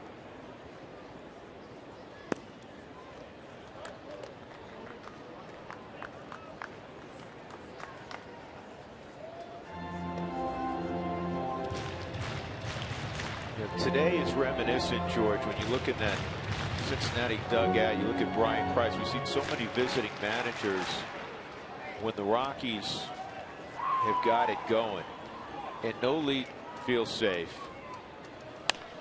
They never feel comfortable, and that's how it was the first 6 weeks of this season. That's certainly how it's been in other years with the Rockies, and today has that feeling again. That's been a long time, but today has that feeling again where the Rockies just aren't going to be denied. You're never going to put up enough that they're not going to overcome it. That's a comfortable feeling too. I mean, you know, you can put the record aside, come out here and play a base hit. Yep. There's another knock. Culberson 2 for 4, 2 on, 1 out. And remember, because of the double switch, Charlie's hitting 9th. He'll get another swing at it here.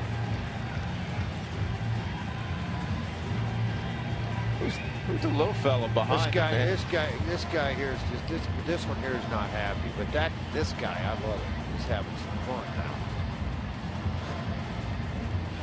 Now Brian Price is going to double switch. Schumacher comes in. He'll bat third in the 9th inning. And Manny Parra will make his 43rd appearance. The former starting pitcher with Milwaukee. Charlie Blackmon with 1 out. And the go-ahead run at second base in Barnes. Charlie Culberson is at first base.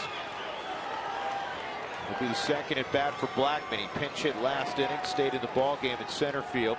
He walked and scored as the Rockies rallied for 3 in the 7th, trying to take the lead here in the 8th. 65 at bats against Parra, left-handed, just 16 strikeouts.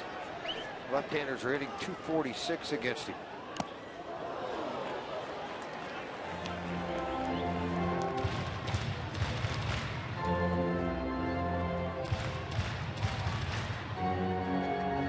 Boy, what a season Charlie has had so far. 15 home runs, 59 RBIs.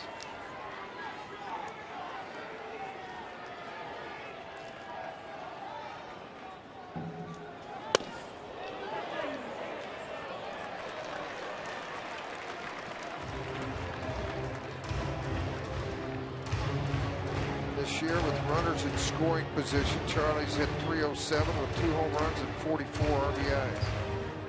A chance to win it here for the Rockies with a swing of the bat.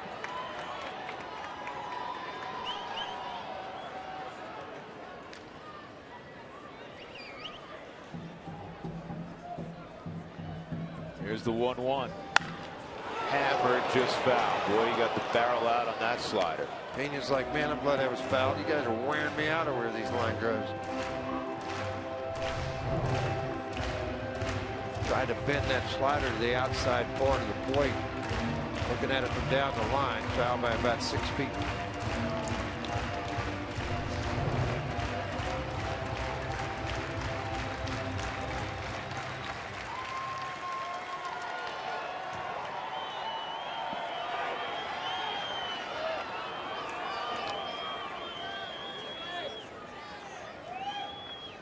Good speed on. 1-2. Popped up, foul ground. This one may be playable for Santiago. It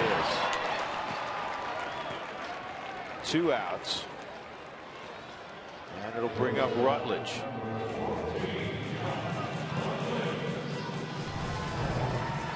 Watching this ball, gauging where he is on the side by the dugout. Almost went too far, had to bend over backwards to make the catch.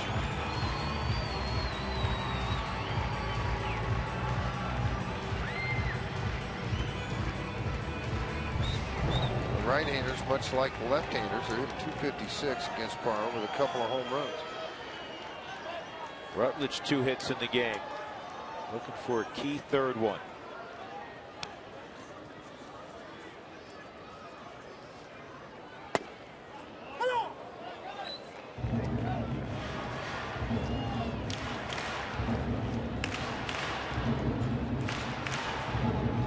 That ball has giddy up on it. 95. Yeah, Parra, you're still hard, and then he went downhill a little bit, and now all of a sudden he's come back working out of the bullpen. What a nice addition for Cincinnati for a couple of years. Nice stop by Barnhart. Ball had a chance of getting away from him.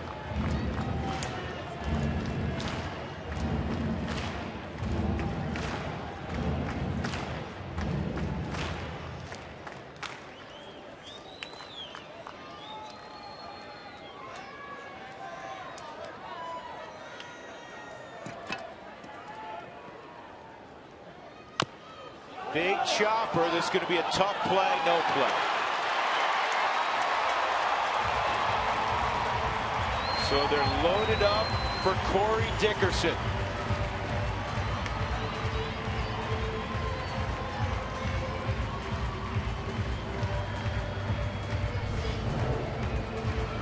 Right off of home plate, a very high chopper. Barr doesn't get over to it, moves out of the way for Santiago, and Santiago can't do anything but take a bite out of the apple.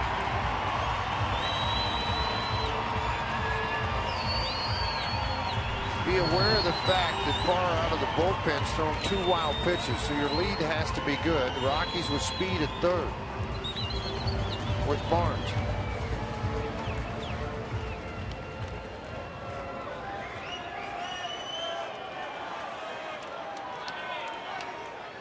Corey Dickerson with that hit in the 7th and a 12-game hitting streak.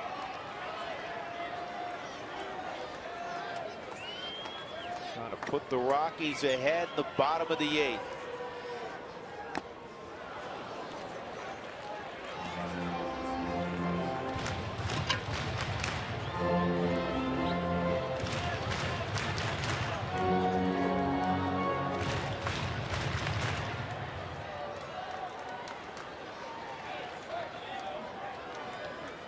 Runs, 13 hits for the Rockies, and a miscue. 5 runs, 7 hits, and an error on Cincinnati. Here's the 0-1. High fly ball, deep right field. Stay fair. It is a foul ball.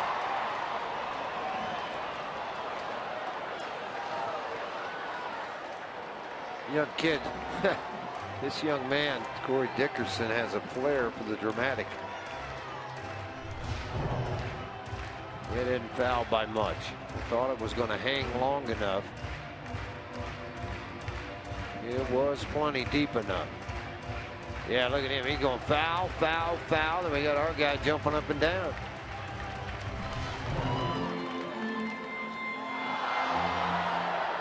Two strikes on Corey.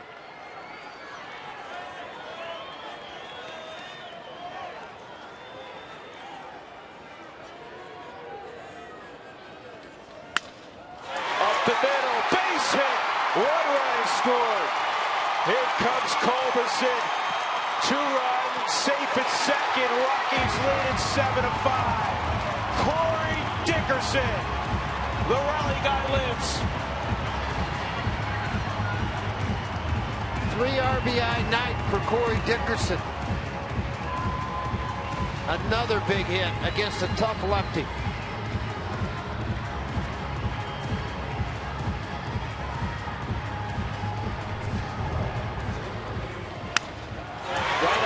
The bat out of the reach of Parra, right back up the middle. Then Billy Hamilton tried to get to the ball. Good speed on the bases for the Rockies as 2 runs come around to score with Culberson and Barnes. Now, the only thing that would top off the evening would be a double here for Cuddyer to complete the cycle. Michael, a triple in the 1st, a home run in the 6th, a single in the 7th. In his first day back after missing more than 2 months.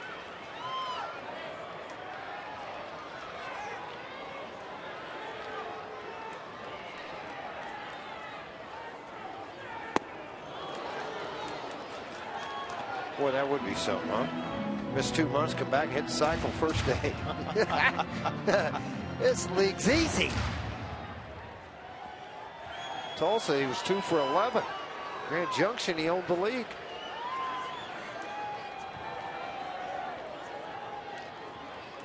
One and one. Down the line. It may just be. Get the second. Michael Cuddyer will shut it down. He's got himself a cycle. He said, I want the ball. Oh, man, you got to love it. In what has been a most difficult season, today has been just right. That's something else. Couldn't happen to a better guy.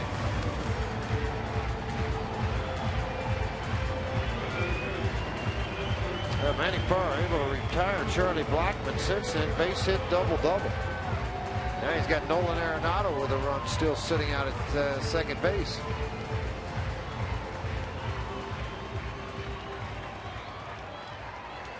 Seventh cycle in Colorado Rockies history. The first since Cargo did it in July of 2010.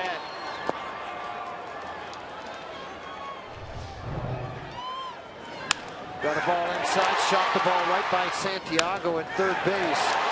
There's 2 runs coming around to score. Michael Cuddyer, I can tell you folks, halfway in the second, he started clapping. He knew he had it.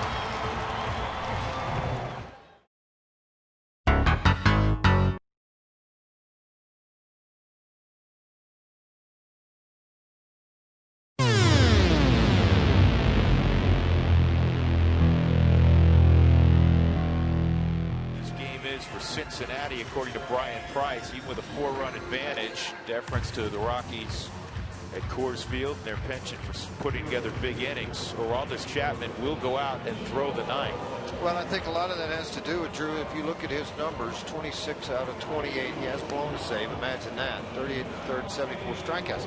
They worked really hard as a team to get to this point of leading this ball game. And you look across and you see the scoreboard and you go, okay, St. Louis won, Milwaukee won, Pittsburgh won. I can't afford to take a chance and have something happen in this game and have him have to come in with a bunch of men on base. He's heated. He was ready. Just have him come pitch the 9th inning and try to get through it with a 1-2-3 inning.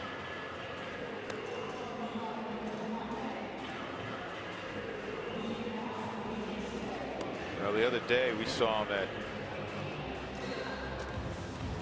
103 miles an hour. Well, up to 105. Yeah, I mean, what's 105, 103? Is there a big difference? Other than 2 miles an hour? Come on. I don't know. I've never seen either level. Well, I know you've driven your car at 103 miles an hour, so. I cannot imagine, Huey, you swung from the left side. I cannot imagine stepping in against this guy left-handed. No. Not a lot of guys right-handed wanting to do it. Yeah, but I'd be at the very back, as far away from the plate as I could. And get a really long bat.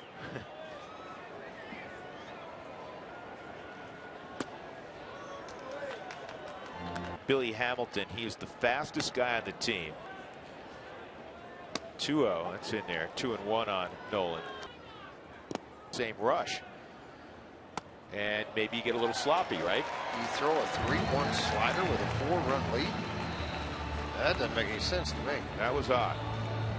Nolan on for the 5th time in the game. 4 hits and a walk. Here's Mike McHenry. He's been on.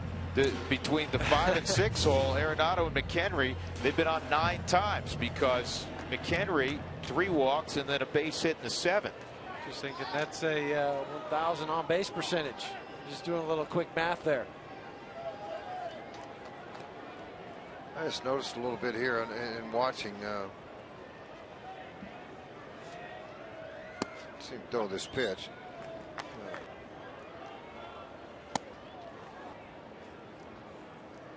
Chase the high heater away. I'm not sure why he wouldn't go to something else.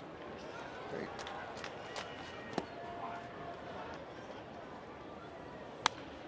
Fouled off. Hit the catch coming off the bag and fell on the bag for a double play. 3-2. Nobody out. Brian Price again. He had J.J. Hoover up. And he's now walked 2 in a row. This little strategy could end up backfiring on Brian Price.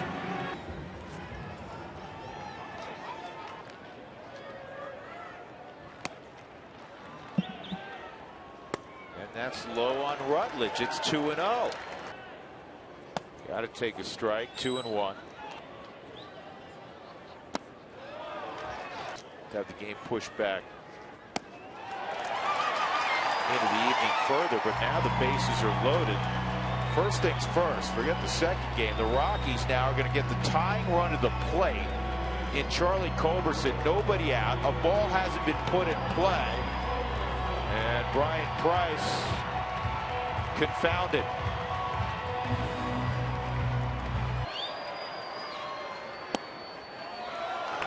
That misses, ball 1.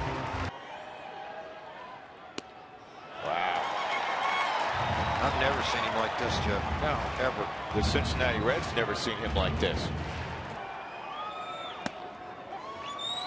Guided it over at 99. And Charlie was taking that. You have to be. That pitch, yeah. 2-2. It's 3-2 on Culberson. Thing. 3-2. Fouled off. 3-2. And again, chop foul. It's the one team in the Central they've really struggled with. And another foul ball. Blackmon's just getting, Culberson's just getting his timing. You can tell that Chapman is frustrated. He looked in, he's like, man, I mean, he was begging for a swing and miss. Right. Got a good fastball where he could really extend on something out there, and he was disappointed. He thought he knew he had a pitch that he could drive. Now just get set for the next one on a 3-2 count.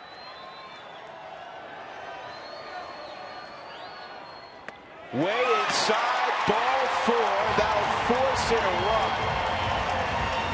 It's a 3-run game. Nobody out. Rosario coming up. What's Brian Price going to do?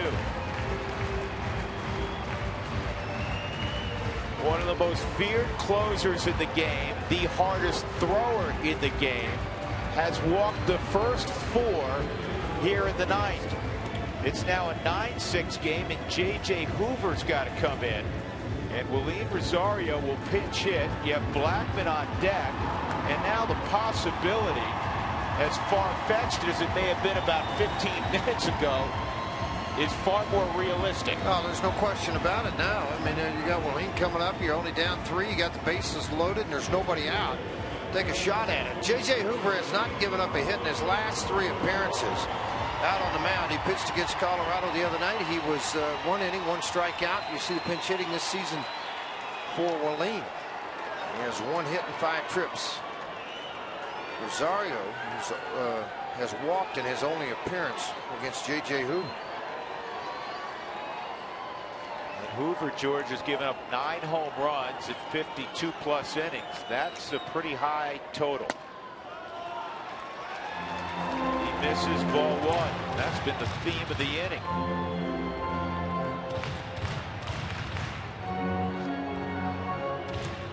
At third base, Michael McHenry, Josh Rutledge at second. Culberson's the tying run. He's at first. The winning run is standing with a bat in his hands at the plate. Willeen Rosario pinch hitting here in the bottom of the 9th.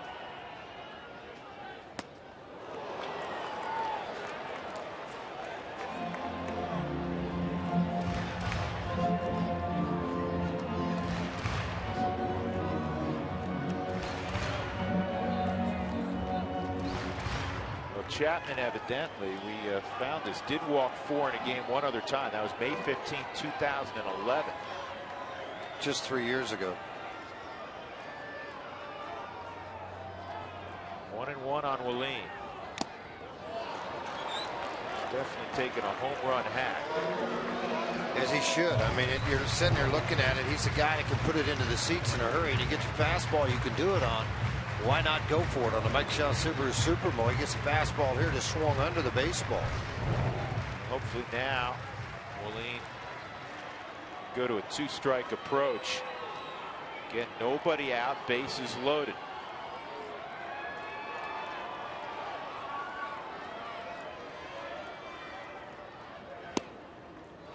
Off the plate at 95.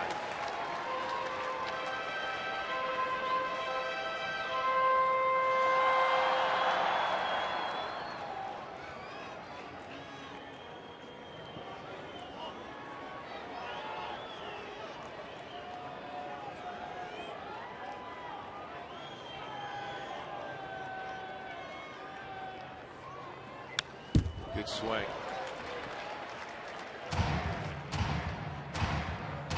Willeen will be behind the plate in game 2. There's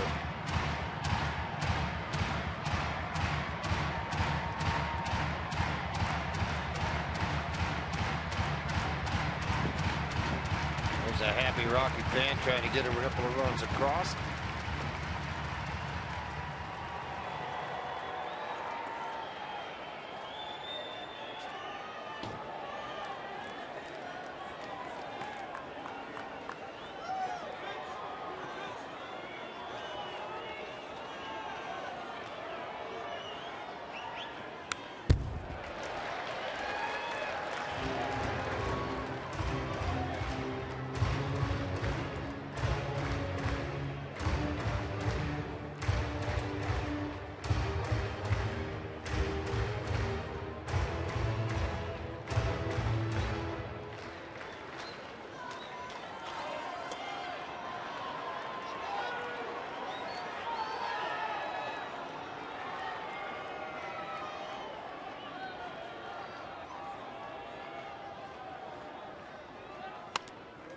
That's fouled off also. And the Rockies really don't care about how late they got to play or how many games they got to play today. They're fighting here at the end. That's good to see. Lane able to fight off some pretty good pitches here. Get one he can drive.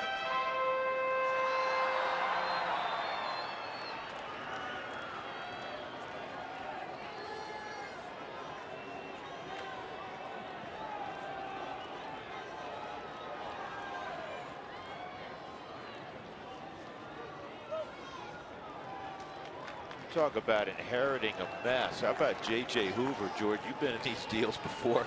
It's what you get paid to do, but they're not fun. I mean, here you are, you know, you're thinking you got a pretty good shot. You got a 3-run lead here. You're just hunting a strikeout double play if that's what you're going to get. Parr, the left-hander, is warming up down in their bullpen right now also. Outside, it's out full now on Rosario. He threw that slider to pitch away from contact. He didn't want anybody having a swing at it. Brian Price trying to figure things out as he looked down his scorecard. You wonder if he'd go to Parra next with 2 of the next 3 hitters for the Rockies left-handed. I don't think he wants to see Corey Dickerson at the plate or Charlie Blackmon facing right-handed. 3-2 on Willeen Rosario.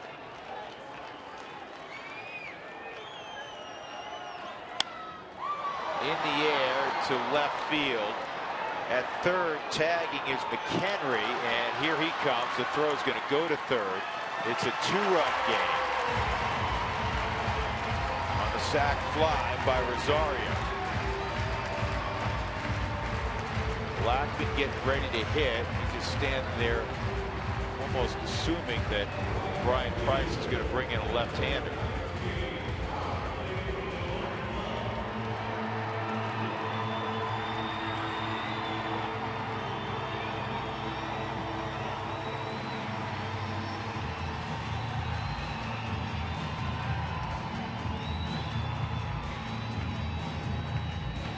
Going to keep J.J. Hoover in there.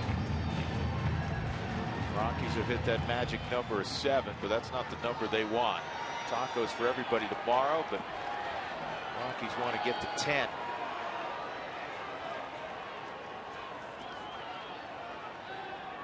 Blackmon, a home run back in the second.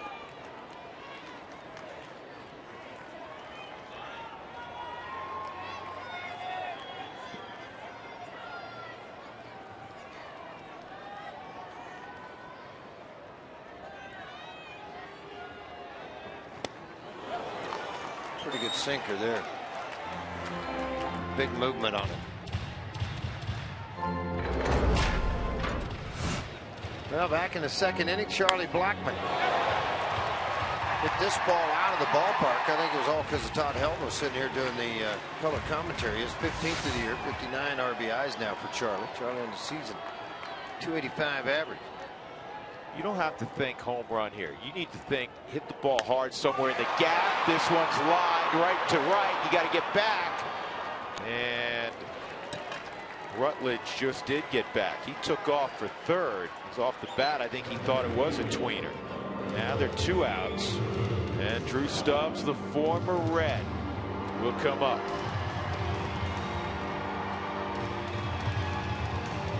And the tying run is Culberson at first. He runs well. Now with 2 outs, you throw one out in the gap or down a line, in all likelihood it's going to be tied up. Now it should be all tied up. And again, if Stubbs has only faced Hoover one other time, and he's 0 for 1 in that matchup.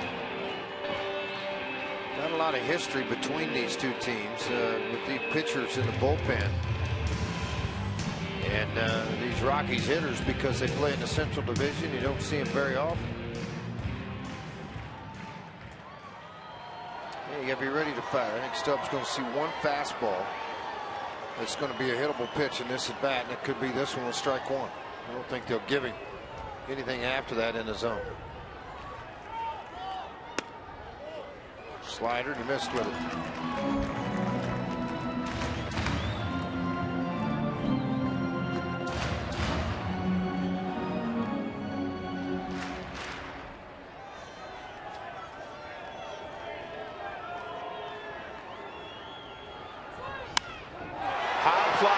Deep left center field, way back and gone! Drew Stubbs, 3-run walk-off home run! Oh, man! Against his former club. Number 17's got to be standing and cheering somewhere.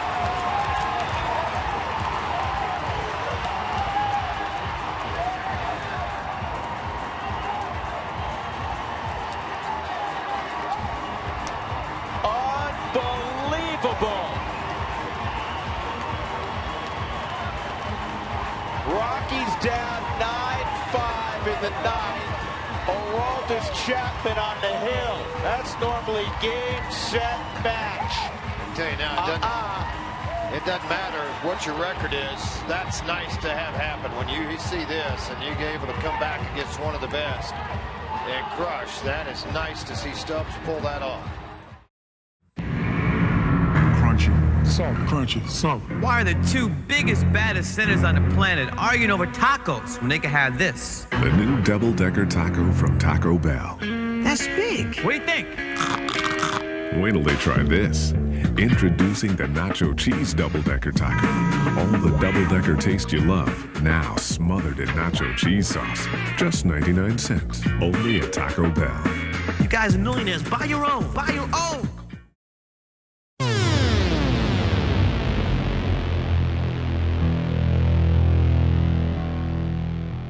They'll start the bottom of the 10th with Troy Tulowitzki. In this game, home runs have played a large role. Seth Smith in the first inning got San Diego the lead. Corey Dickerson with a 2-run homer put the Rockies up.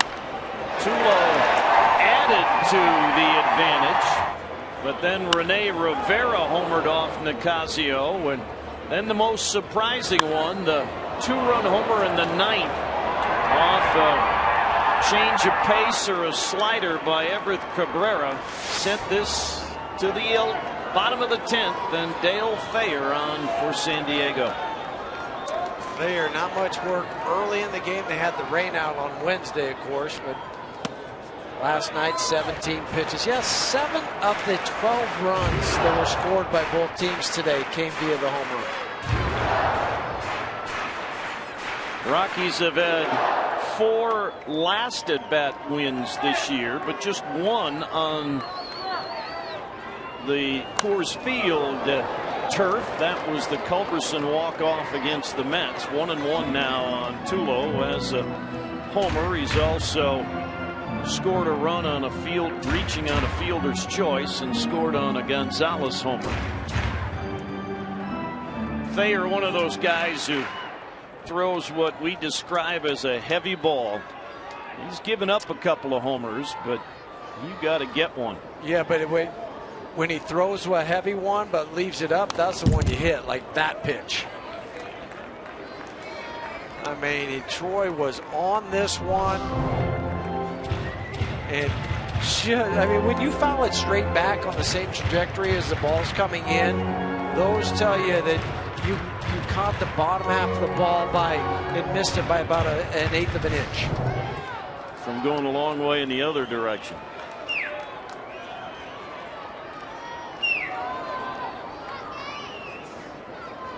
Tulo having a little trouble with his grip there with his right foot, the back of the box. And strike 3 called.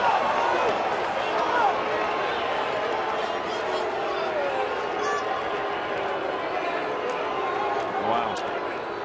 Right at the knees.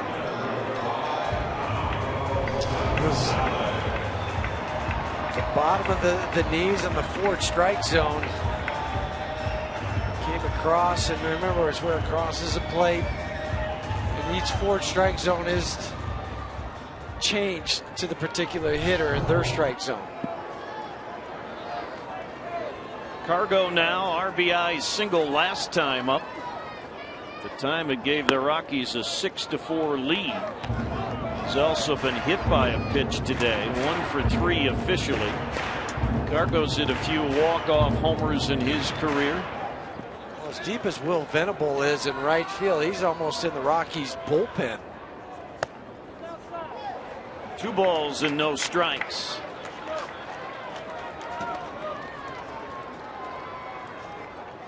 I mean, yeah, he's not even a full stride to the track. I mean, he and Matt Belisle sitting in the bullpen down there could have a chat.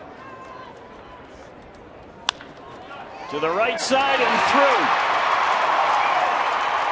The potential game winners aboard with 1 out in the 10th. Couple clutch hits for Cargo. The first one in the 7th inning, the line drive up the middle. Now here in the 10th inning to pull the ball past the diving Jed Jerko. Now Nolan Arenado looking for his first hit in the series. This would be ideal. I could already look down and see Stu looking at the outfielders, where they played. If that ball's hit, if they move to side, and Cargo's running hard.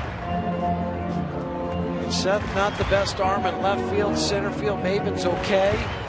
Venable in right probably has the strongest arm of any of those guys out there. But he'd have the longest throw. Longest throw, right. 2 strikes on Arenado. Looking to bust out in this series, 0 for 12. Wipe all that away with 1 knock. He's had a few loud outs, but today 3 ground outs and a fly ball to center. Able to keep it going. With Thayer, you're not really going to see a changeup per se, isn't it? No. 2 pitches pretty much? Yeah, fastball, slider. You don't see that changeup like we saw from Benoit. But he likes his fastball. And it's hit to right. But Venable is going to have room. Out number 2. That is the 4th time in the series that Arenado's had a warning track out. And that's where Venable had started, at the warning track, so he didn't have to go far to catch this ball. Well, unfortunately for the Rockies, in that Arenado would bat because of Cargo's knee. Ball 1 to Morneau, and we'll see how cautious Thayer is here. It wouldn't have been surprising to see Cargo try and steal a base if he's healthy in Arenado's at bat, not in this one. Right, because this one you want the first baseman to stay closer to the bag. You don't want him to play back.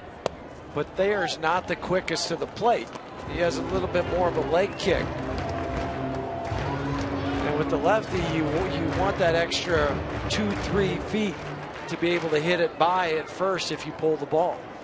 You see Jerko is shading towards the hole. 2-1 now on Morneau, but every pitch in this at bat has been away. Well, he's going to the old book that if you're going to beat me trying to hit it out the opposite field.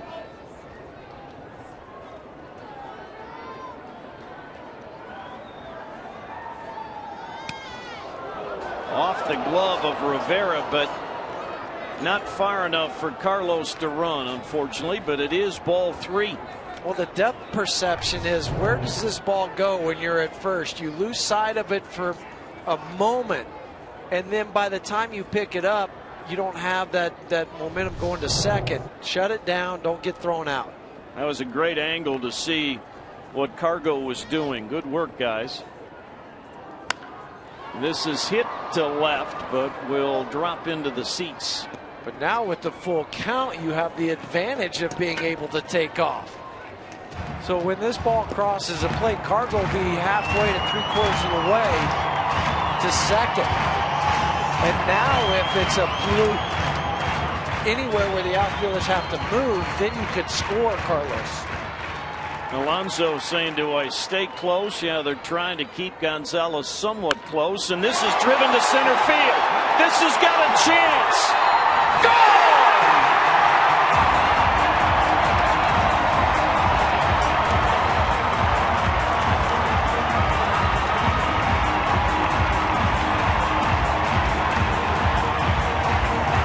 Touch of all time for the big Canadian. His 6th walk-off homer. Oh, baby, what an addition he has been. Both walk-off home runs for the Rockies have been to dead center field. Charlie Culberson and Justin Morneau. This was crushed.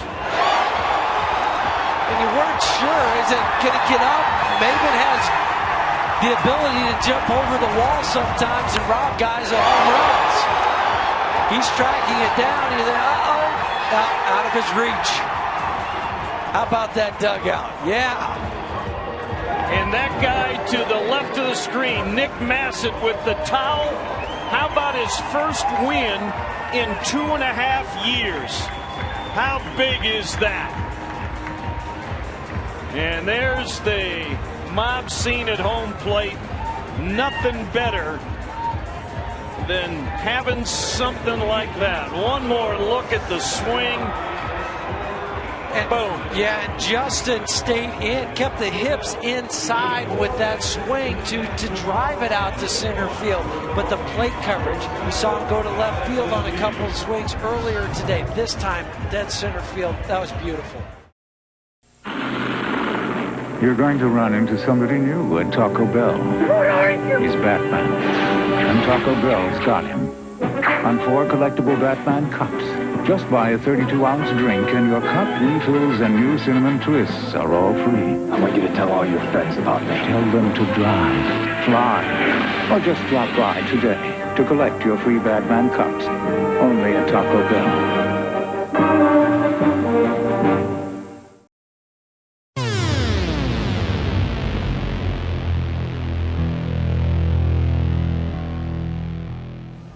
Unless they can rally against one of the game's dominant closers, they're going to drop to 0-4 in extra frames.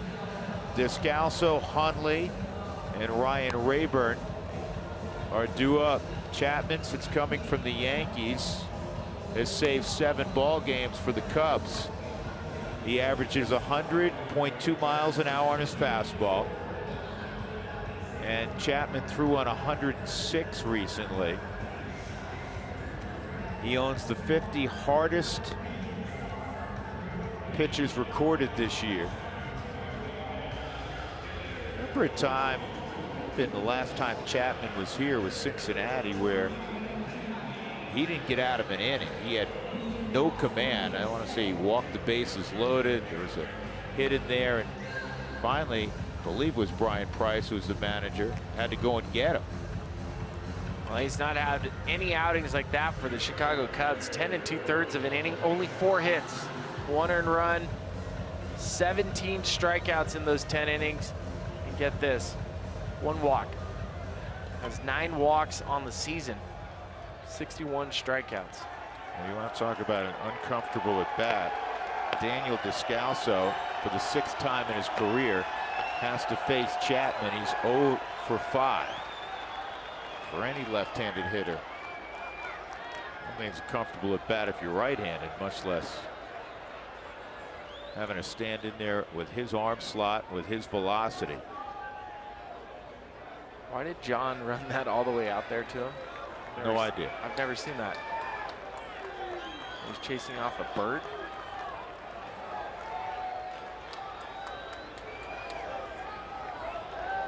So here we go. Descalso against Chapman.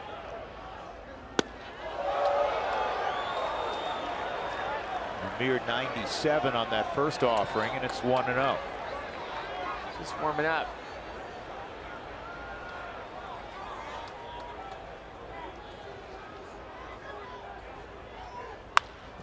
Ground ball, it's grabbed by Bryant, 1 out.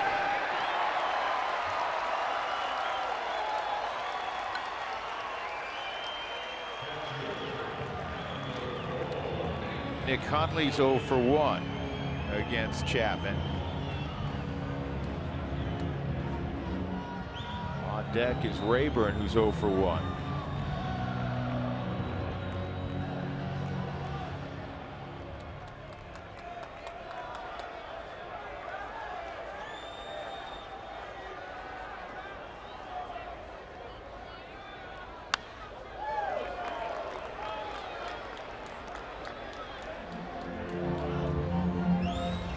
Definitely getting the B fastball. The B fastball at 97 miles an hour? That's the B anything under 100 is a B.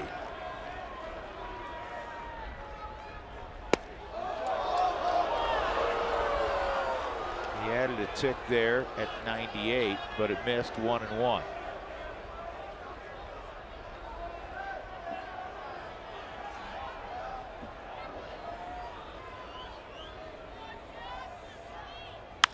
Line shot and a base hit for Hundley. So the Rockies have the tying run on. That'll bring up Raburn.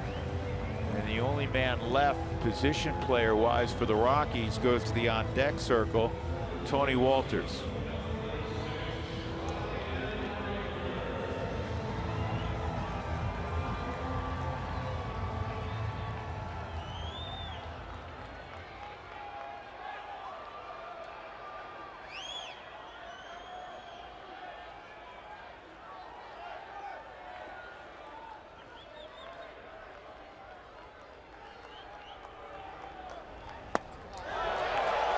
Pulled the string on Ryan.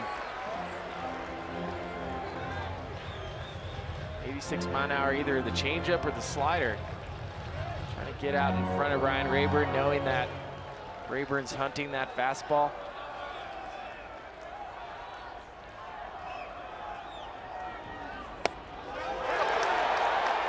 Oh, 2. Slider to Raburn. Almost not fair.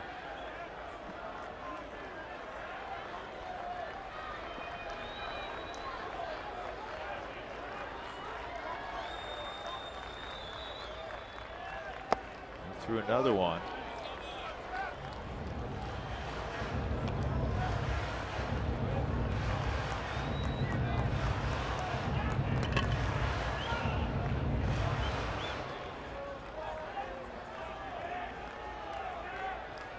Chapman and Andrew Miller traded off by the Yankees.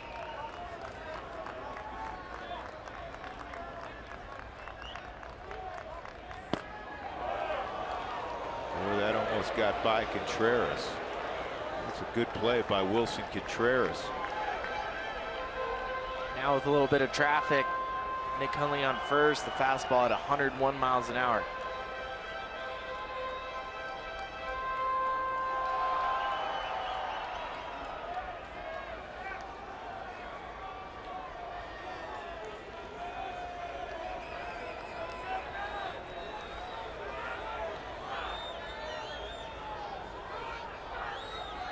Two. Raburn drives this ball with some authority to right center field, and it's off the wall. Hundley's going to get a green light, and the throw to the plate is up the line. Rayburn's going to move to third. It goes out of play. Does he get the plate or just third? Now they're giving it to, they pointed home. Oh, ball game over. Ball game over. Rockies win it. They rally against Chapman. 7-6 final. Joe Maddon's going to argue that he should have been just awarded third.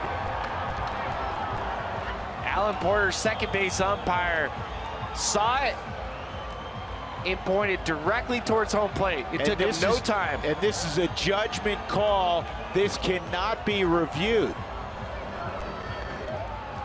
Raburn lines a double. Well, now they are going to review it.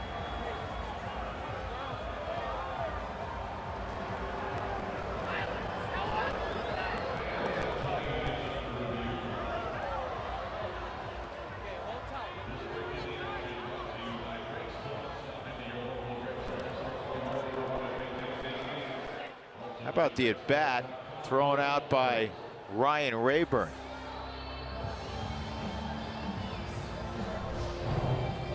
Well, Raburn drives the ball into right center field, and they're going to give him home plate. It's not even reviewable.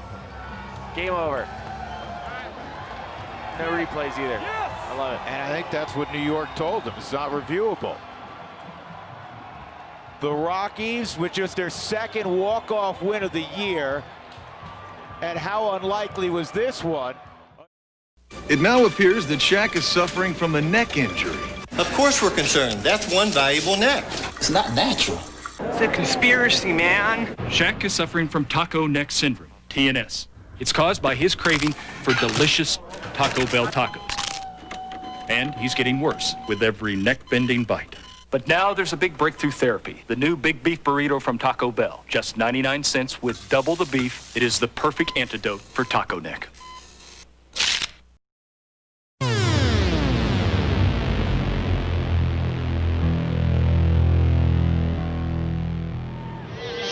Dodgers, bottom of the 12th. They bring in their closer, Javi Guerra, the rookie out of Denton, Texas, is 2-0 on the year with 10 saves in 30 appearances, a 1.82 ERA for Guerra, and he is 10 for 10 in saves.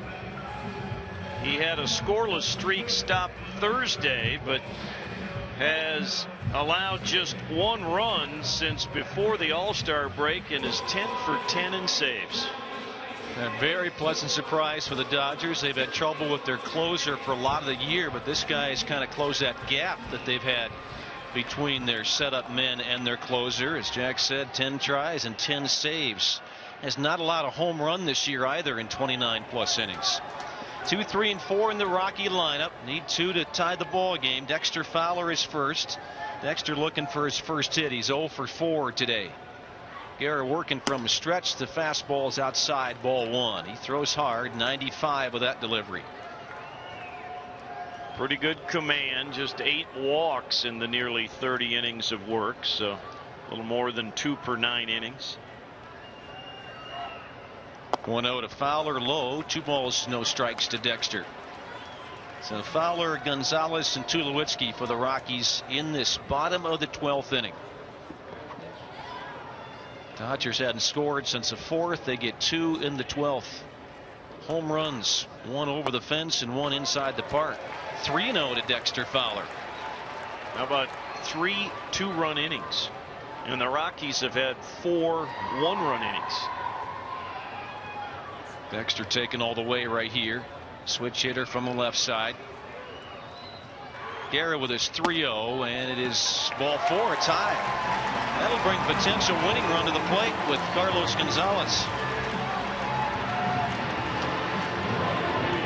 So some light shedding back on the Rockies here with a leadoff walk to Fowler. Cargo 1 hit on the afternoon, an RBI single. He also drove in one with a ground out, so he's got a couple of runs driven in on the afternoon and into our evening hours now. With a 2-run deficit, less likely that a steal would be on. Pitch to Gonzalez is a strike call. There's the first strike that Guerra has thrown. Javi Guerra, J-A-V-Y, Guerra, G-U-E-R-R-A. As Jack said, from Denton, Texas, 6'1" at about 205 pounds. Short lead for Fowler at first base. And the pitch to Cargo. And he swings and fouls that one at the plate. And he's quickly down 0-2. The ideal thing you want most of the time for a closer, heavy sinker. Not only the velocity, but hard to feel like you're compressing that ball as a hitter with any effectiveness. 0-2 pitch to Carlos Gonzalez, fouled it back to screen. Threw a fastball in on his hands. Cargo got a piece of it though. Up in the strike zone a little bit on the inside as well. Still 0-2 to Gonzalez.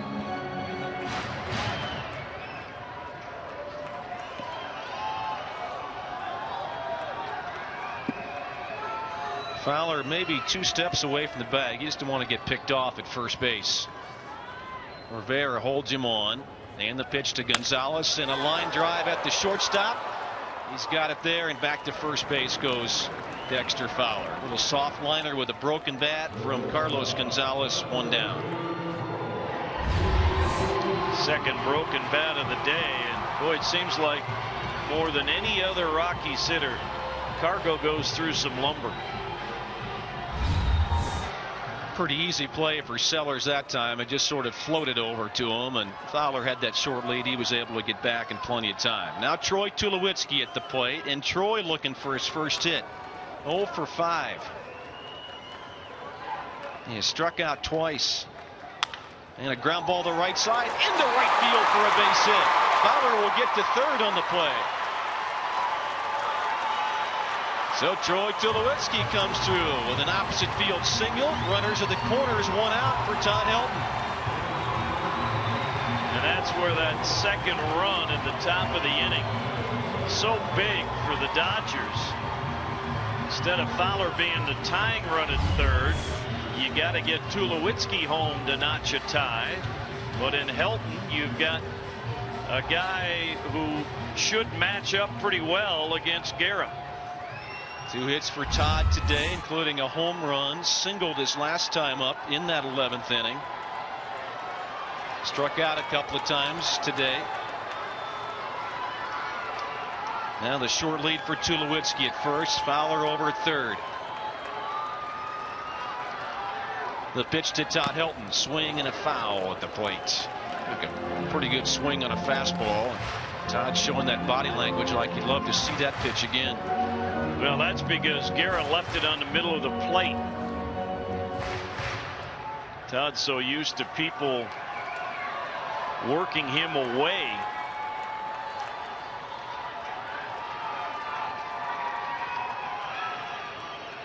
Guerra set with the glove at the bell to throw to first, and diving back for Gonzalez, or Tulowitzki, I'm sorry, but not much of a lead for Troy over there. That's just sort of a, hey, I'm thinking about you throw.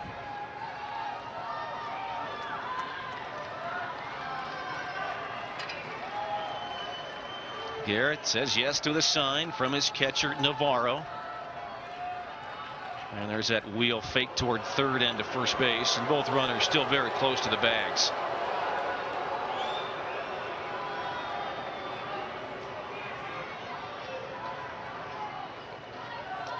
Miles playing way back at third.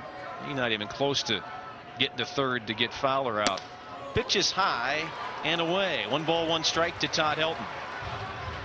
Eliezer Alfonso is on deck for the Rockies. For the time being anyway, he's swinging that weighted bat.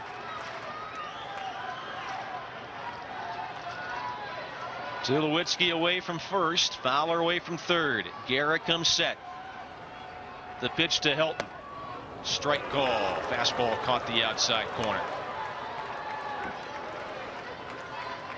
Todd grimaced at the plate. I don't know if it was him for not swinging or Ted Barrett's strike zone.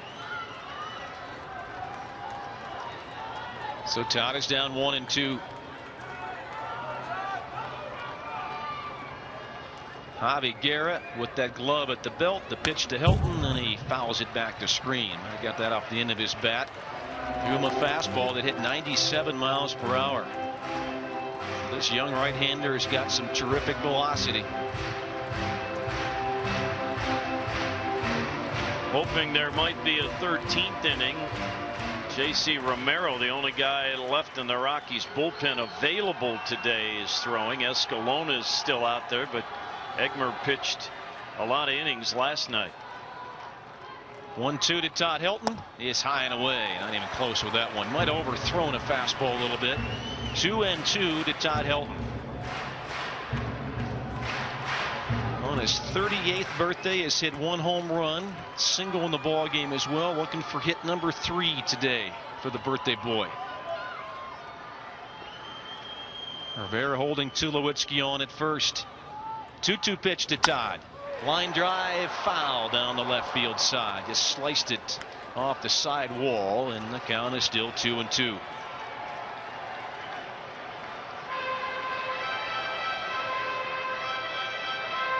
So Tulowitzki almost to second base with the crack of the bat there. We'll get back to first.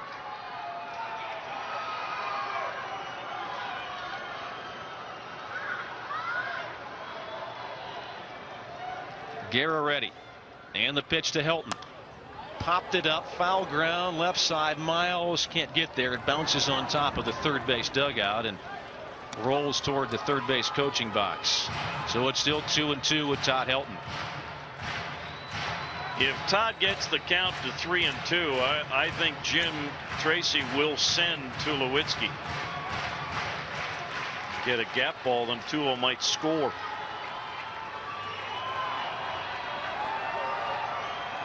Nodding yes to his side, Javi Guerra. And the pitch to Todd Helton. Hits it foul down the left field side again. He's really working the pitcher like he normally does. The count is still 2 balls, 2 strikes. 8 pitches in the at-bat.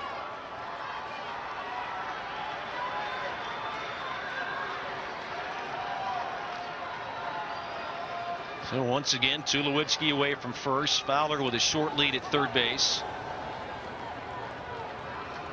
And the throw to first, Tulowitzki back, plenty of time.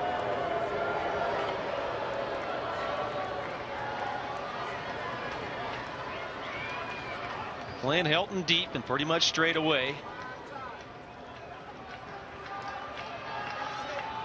A lot of shadows in the outfield now, especially left and left center field. Pitch to Todd Helton is fouled away again off to the left side. Another fastball, probably up in the zone a little bit, but Todd able to fight it off. It's still 2-2. Well, a good battle here with a young right-hander, 25 years of age, against the veteran who turned 38 today. Let's see who wins this battle. Crowd trying to help Todd Helton win the battle. The pitch, high and away, ball 3. That's 10 pitches in the at-bat.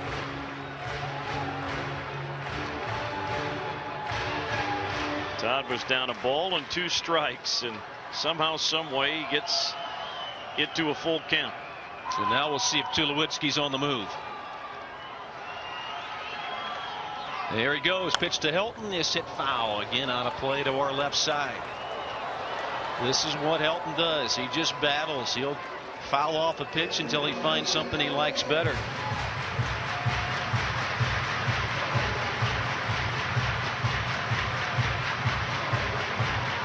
Back of the batter's box is the Rockies' first baseman. 3 balls and 2 strikes. 1 out in the bottom of the 12th inning. Runners at the corners, and the Rockies are trailing 6-4. The pitch to Helton. Pops it up and foul again. Just over our heads, and it's still 3 balls, 2 strikes, and they'll try it again.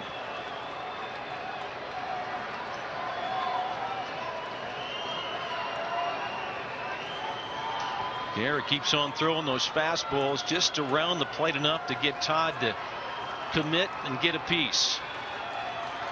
Another 3-2. Bouncing ball foul, first base side and down the line. That time Tulowitzki was not moving. The battle continues.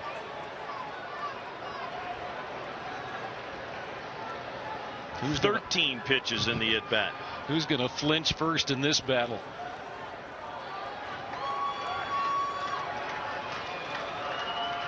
Nine foul balls.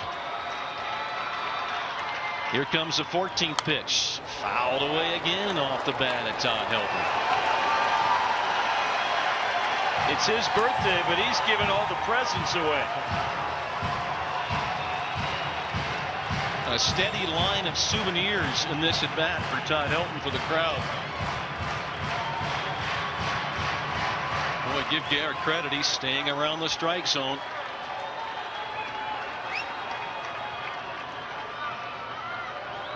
He's ready again. Catcher set up outside. The pitch line down the right field line for a base hit. It'll score Dexter Fowler. Troy Tulowitzki is being held up at third base. Into second goes Todd Helton.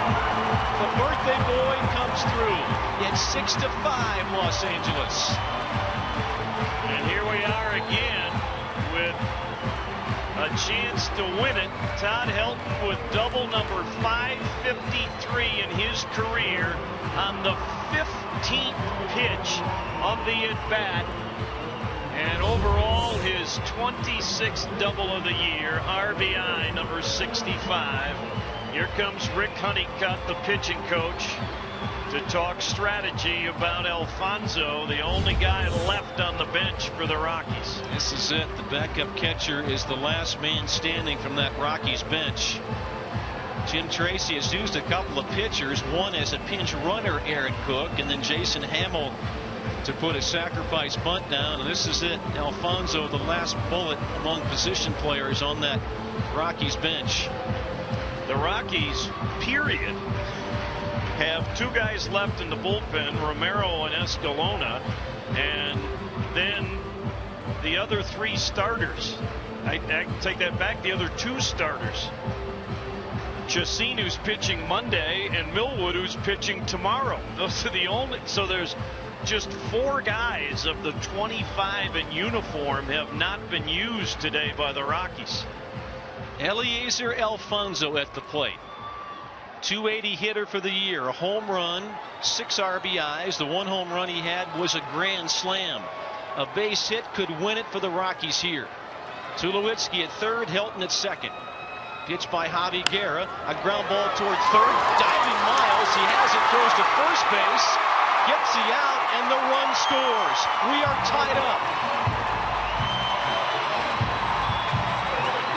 On contact, Tulowitzki was moving, no chance for Miles to get up and throw Troy out. 6-6.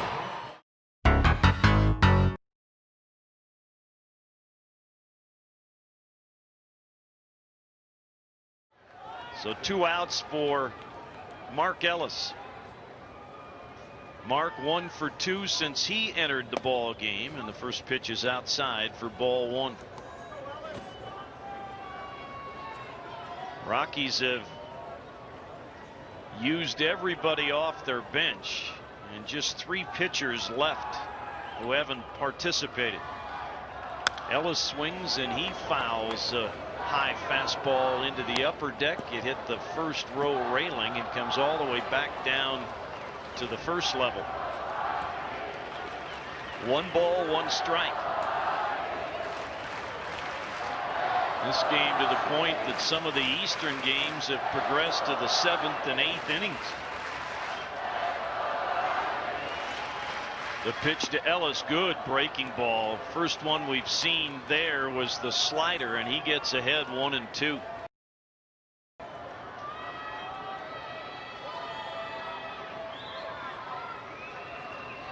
Two outs in the 13th, tied at 6. 1-2 pitch to Ellis is a check swing, and it misses low and away. 2-2. Lilly, the starter, left with a injury in the bottom of the 5th inning. They've used Quo, Lindblom, Elbert, Guerrero, McDougal, Guerra, and now Hawksworth. 2-2 pitch. Hit towards right center field. That'll be a base hit. It'll be extra bases. Trying to cut it off is the center fielder Kemp, and Ellis will hold at second with a double. So Mark Ellis gets his second hit coming off the bench, and now the Rockies need a hit from Dexter Fowler to try and win it. Got good speed at second base, so really any kind of hit should do this for the Rockies. Ellis runs very well, and he'll be moving with a crack of the bat with 2 outs. Dexter is hitless on the day. He has scored twice after scored once, excuse me. He has drawn 2 walks. He scored run number 5 last inning, and then later in the frame the Rockies got the tying run from Tulowitzki. So Dexter with a chance to win it In the bottom of the 13th, switch hitter batting left-handed. He swings and misses for strike one. Might have tipped it into the glove of Navarro, and good pitch selection there by the Dodger battery. They threw him a changeup. Dexter a little anxious. Infield spread out, so Ellis has a good lead at second base. The 0-1 pitch in the dirt. 1 ball and 1 strike, dug out by Navarro. Boy, Dexter with one swing right here will make a lot of people forget about a ball that he misplayed from Trent Olchen. That was back in the top of the 12th. A ball that ended up being an inside the park home run for the Dodger outfielder. 1-1 the count on Fowler. Hawksworth checks Ellis at second. His pitch. Base hit down in the field line. That is going to do it. Rounding third, Mark Ellis. He scores. Lucky 13 for the Rockies. Dexter Fowler waiting for his teammates, and they mob him out on the infield past first base. Maybe as good of a never say die effort for the Rockies here in 2011. They used practically everybody, and they beat the Dodgers in 13, 7-6. We'll be back on the Rockies Radio Network.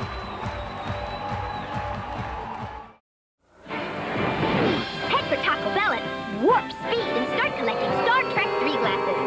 Beam home Spock. Klingon treachery. The secret of Valtrapan. And Fate of the Enterprise. Star Trek 3 glasses. Only at Taco Bell. It's just made for you. Hurry and buy this week's glass.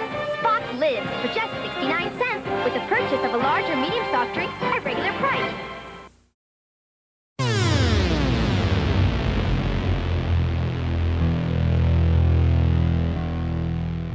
Off in the 16th inning. This is getting serious because I am running out of room on my scorecard. You said the 16th. I may be able to squeeze an ugly 17.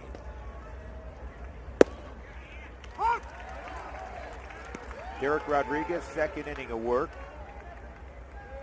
Best part about these late inning games is when the offense does come around, it's usually chaos. It's miscommunication. It's somebody who throws the ball into the gap. You are rooting for chaos.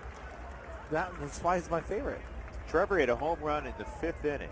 Seems like a month ago. 2 walks tonight as well for Trev.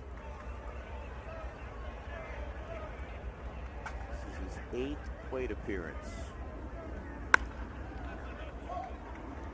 That counts. That's a double.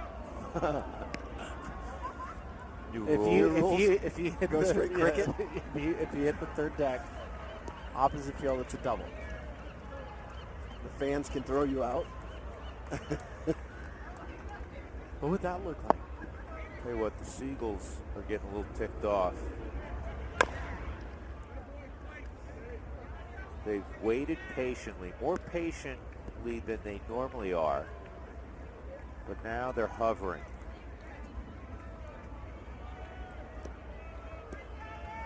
I will pay a Seagull to bring me a slice of pizza.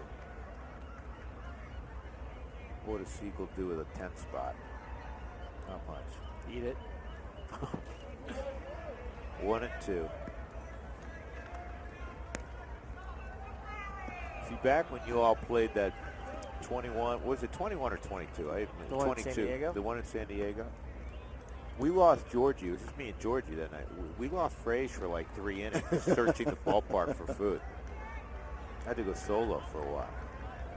He came back with like a quarter slice. During the 18-inning game here, Jenny and I searched for food for you guys in the whole stadium. We found nothing. We need that late night, the one place. That's strike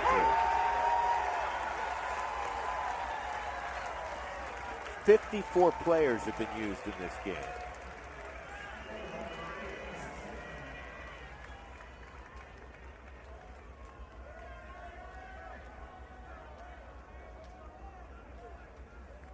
Garrett Hampson, 2 homers, 2 walks.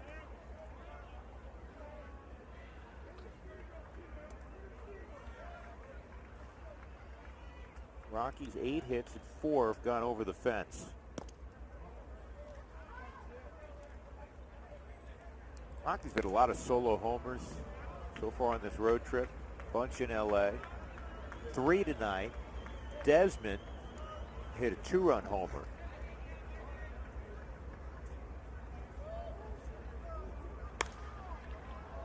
This is popped up down the right field line near the bullpen, and fortunately nobody can get there. Brian Shaw.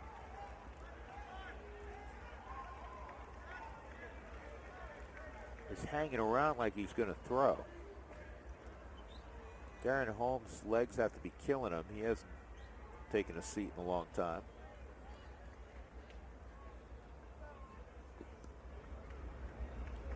You got Longoria now in a crouch position. These guys' backs, their feet, everything. Did they take early batting practice today? They did.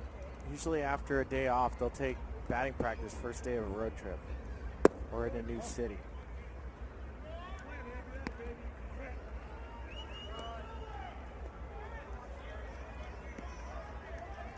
Two and one on Hampson. So that fan yelled, why is he bunting? Because if he bunts, he's going to try to steal second immediately. And there's a base hit. Get out of your chairs at home. Second hit of extra innings for the Rockies. Hampson with 1 out aboard.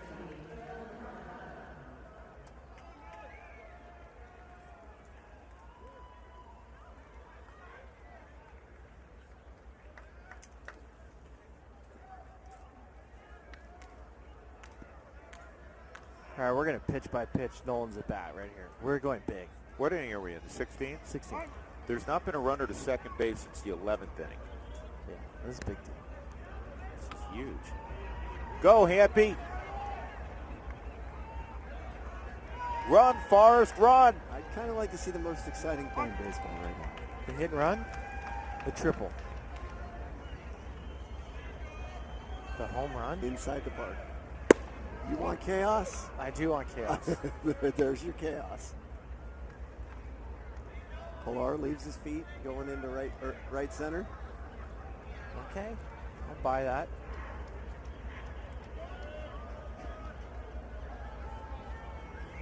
Garcia has thrown out 1 base runner, only 2 attempts.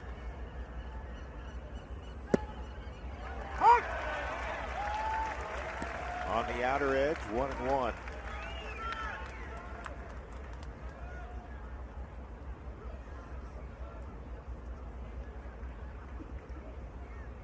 Derek Rodriguez and Aramis Garcia played together growing up in South Florida.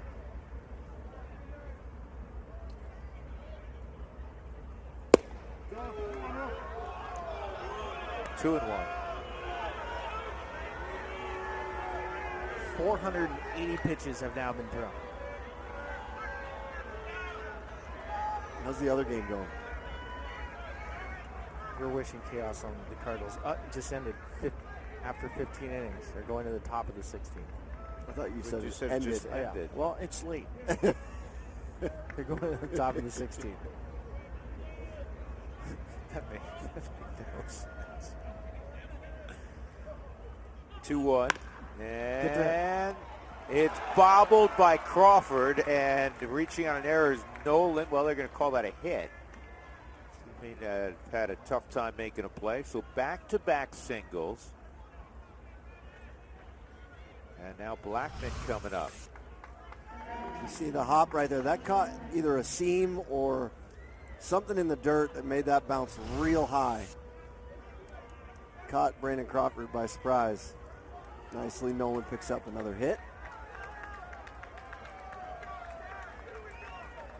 Charlie looking for his first, and it'd be a big one. Dougie says this is the first time in 6 years that 2 games on the same night have gone at least 15 innings.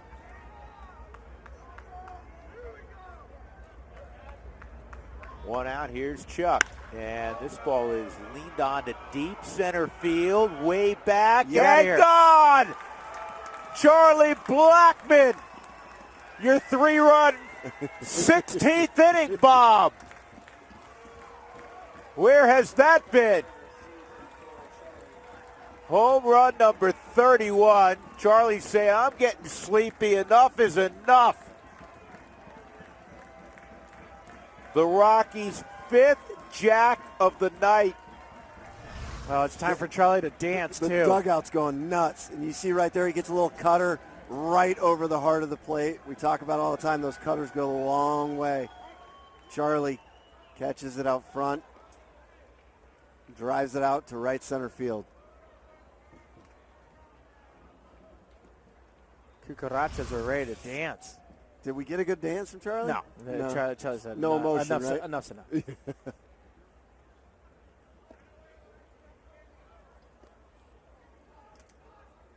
Charlie going to lift after this? No. I say he gets something in. Yeah, I do too. I don't think so. We'll ask him. It's about to, he turns into a pumpkin right about now. It's 12 o'clock. It is. 31st home run for Charlie. RBIs 83, 84, and 85. And that lady, she's a Giant fan, but she's thrilled. She's like, I'm tired. I'm done. Here's Tapia.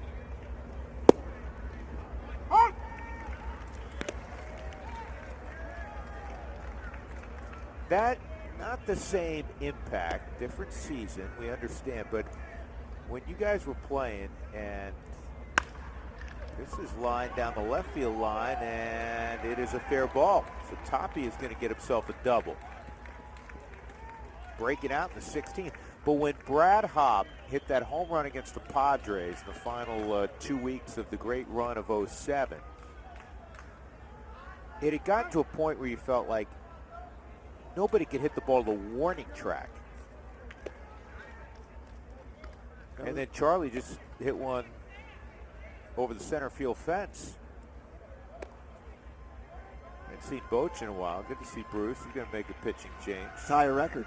Yeah. We are going to tie a record. He's going to bring in the 24th arm of the night. 8-5 Rockies. Got to love it.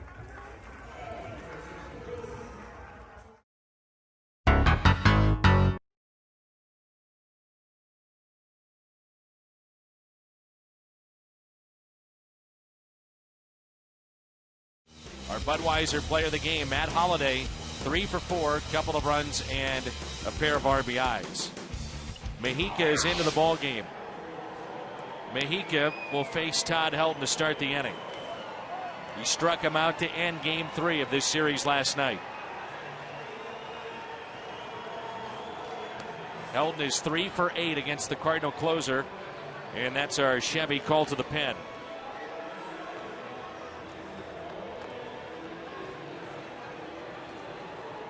What will get overlooked if the Cardinals hold on in this game is the fact that their bullpen was very good, clearly. But that inning against Rex Brothers, a tough lefty.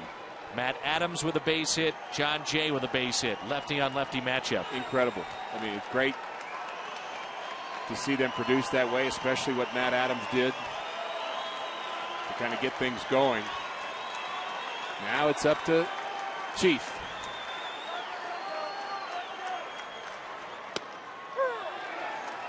Just saw him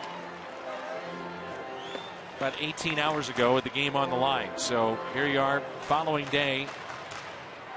Get your rest. Come back, do it again. Yeah. See how they change up, if at all, what they do here with Helton. Drives it out to right. And this ball is gone. Todd Helton ties it up, 6-6.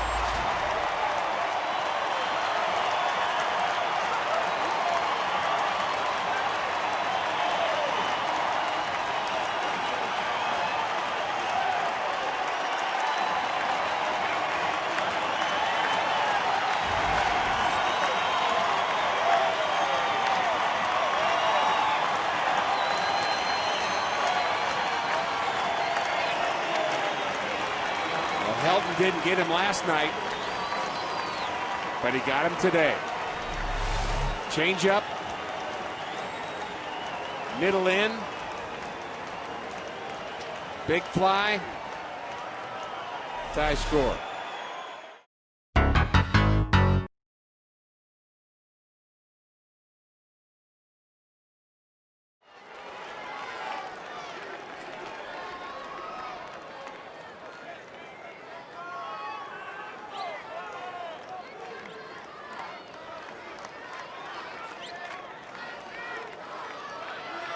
You know, one of the things you could think about here is that if Cosma gets a hit or gets a run in, Salas's spot is on deck. You could pull back Peterson and have Salas try to finish the game off. I think if you get one run, that's what you do. But Pete's got to do his job here. Bases loaded, one out.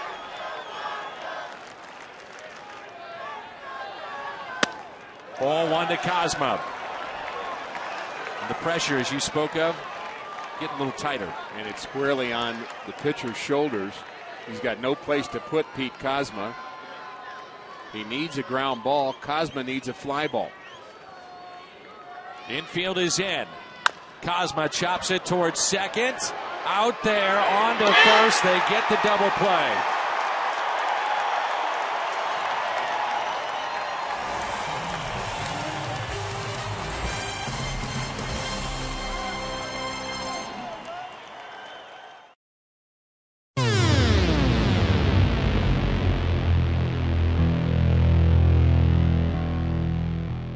Slam his helmet down in frustration.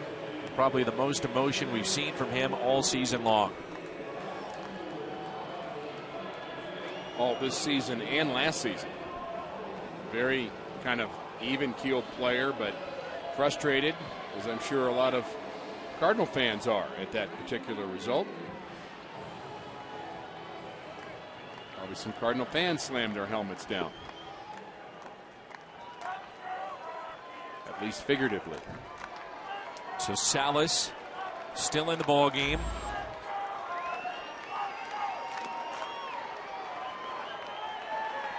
And here is Charlie Blackmon. First pitch is strike. Top of the lineup. It's Blackmon, LeMahieu, and Dickerson for the Rockies.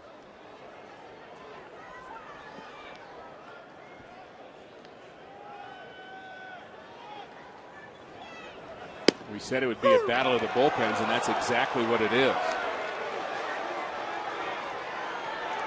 I think the Rockies aren't really helping the home plate umpire out very much. They're pretty much arguing on every pitch. And I think every time they look back at the umpire, the fans just continue to react to that. I'm not sure he's had as bad a night as they think he has. Goodbye. Strikeout for Salas. Tell you what, Fernando's been good. He has. Very good quality pitch right there. Is this one a strike or not? Sure it is. And he complains about it. I mean, it's 0-2. It's a strike.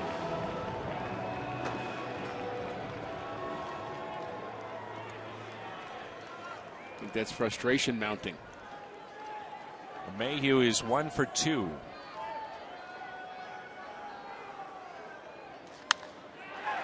Base hit into right.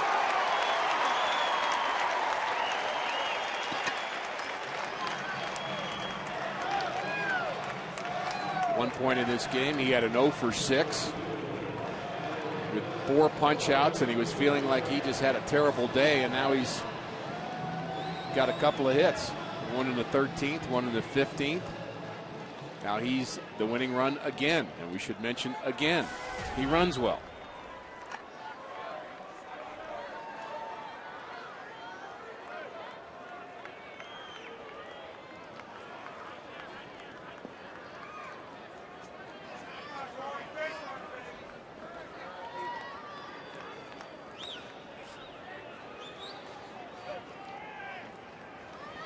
Dickerson hits it into right.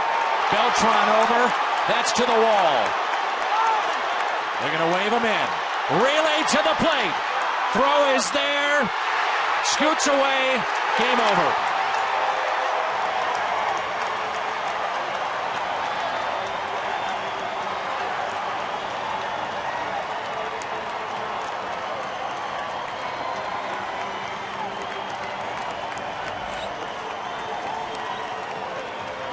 three-hit night, or afternoon, I should say, that's turned into night for Dickerson, including the game winner here in the 15th. It became a battle of the bullpens, and the Rockies bullpen came up with big pitches when they needed it. And they earn a split in this series, and the Cardinals are now one game ahead of the Pittsburgh Pirates.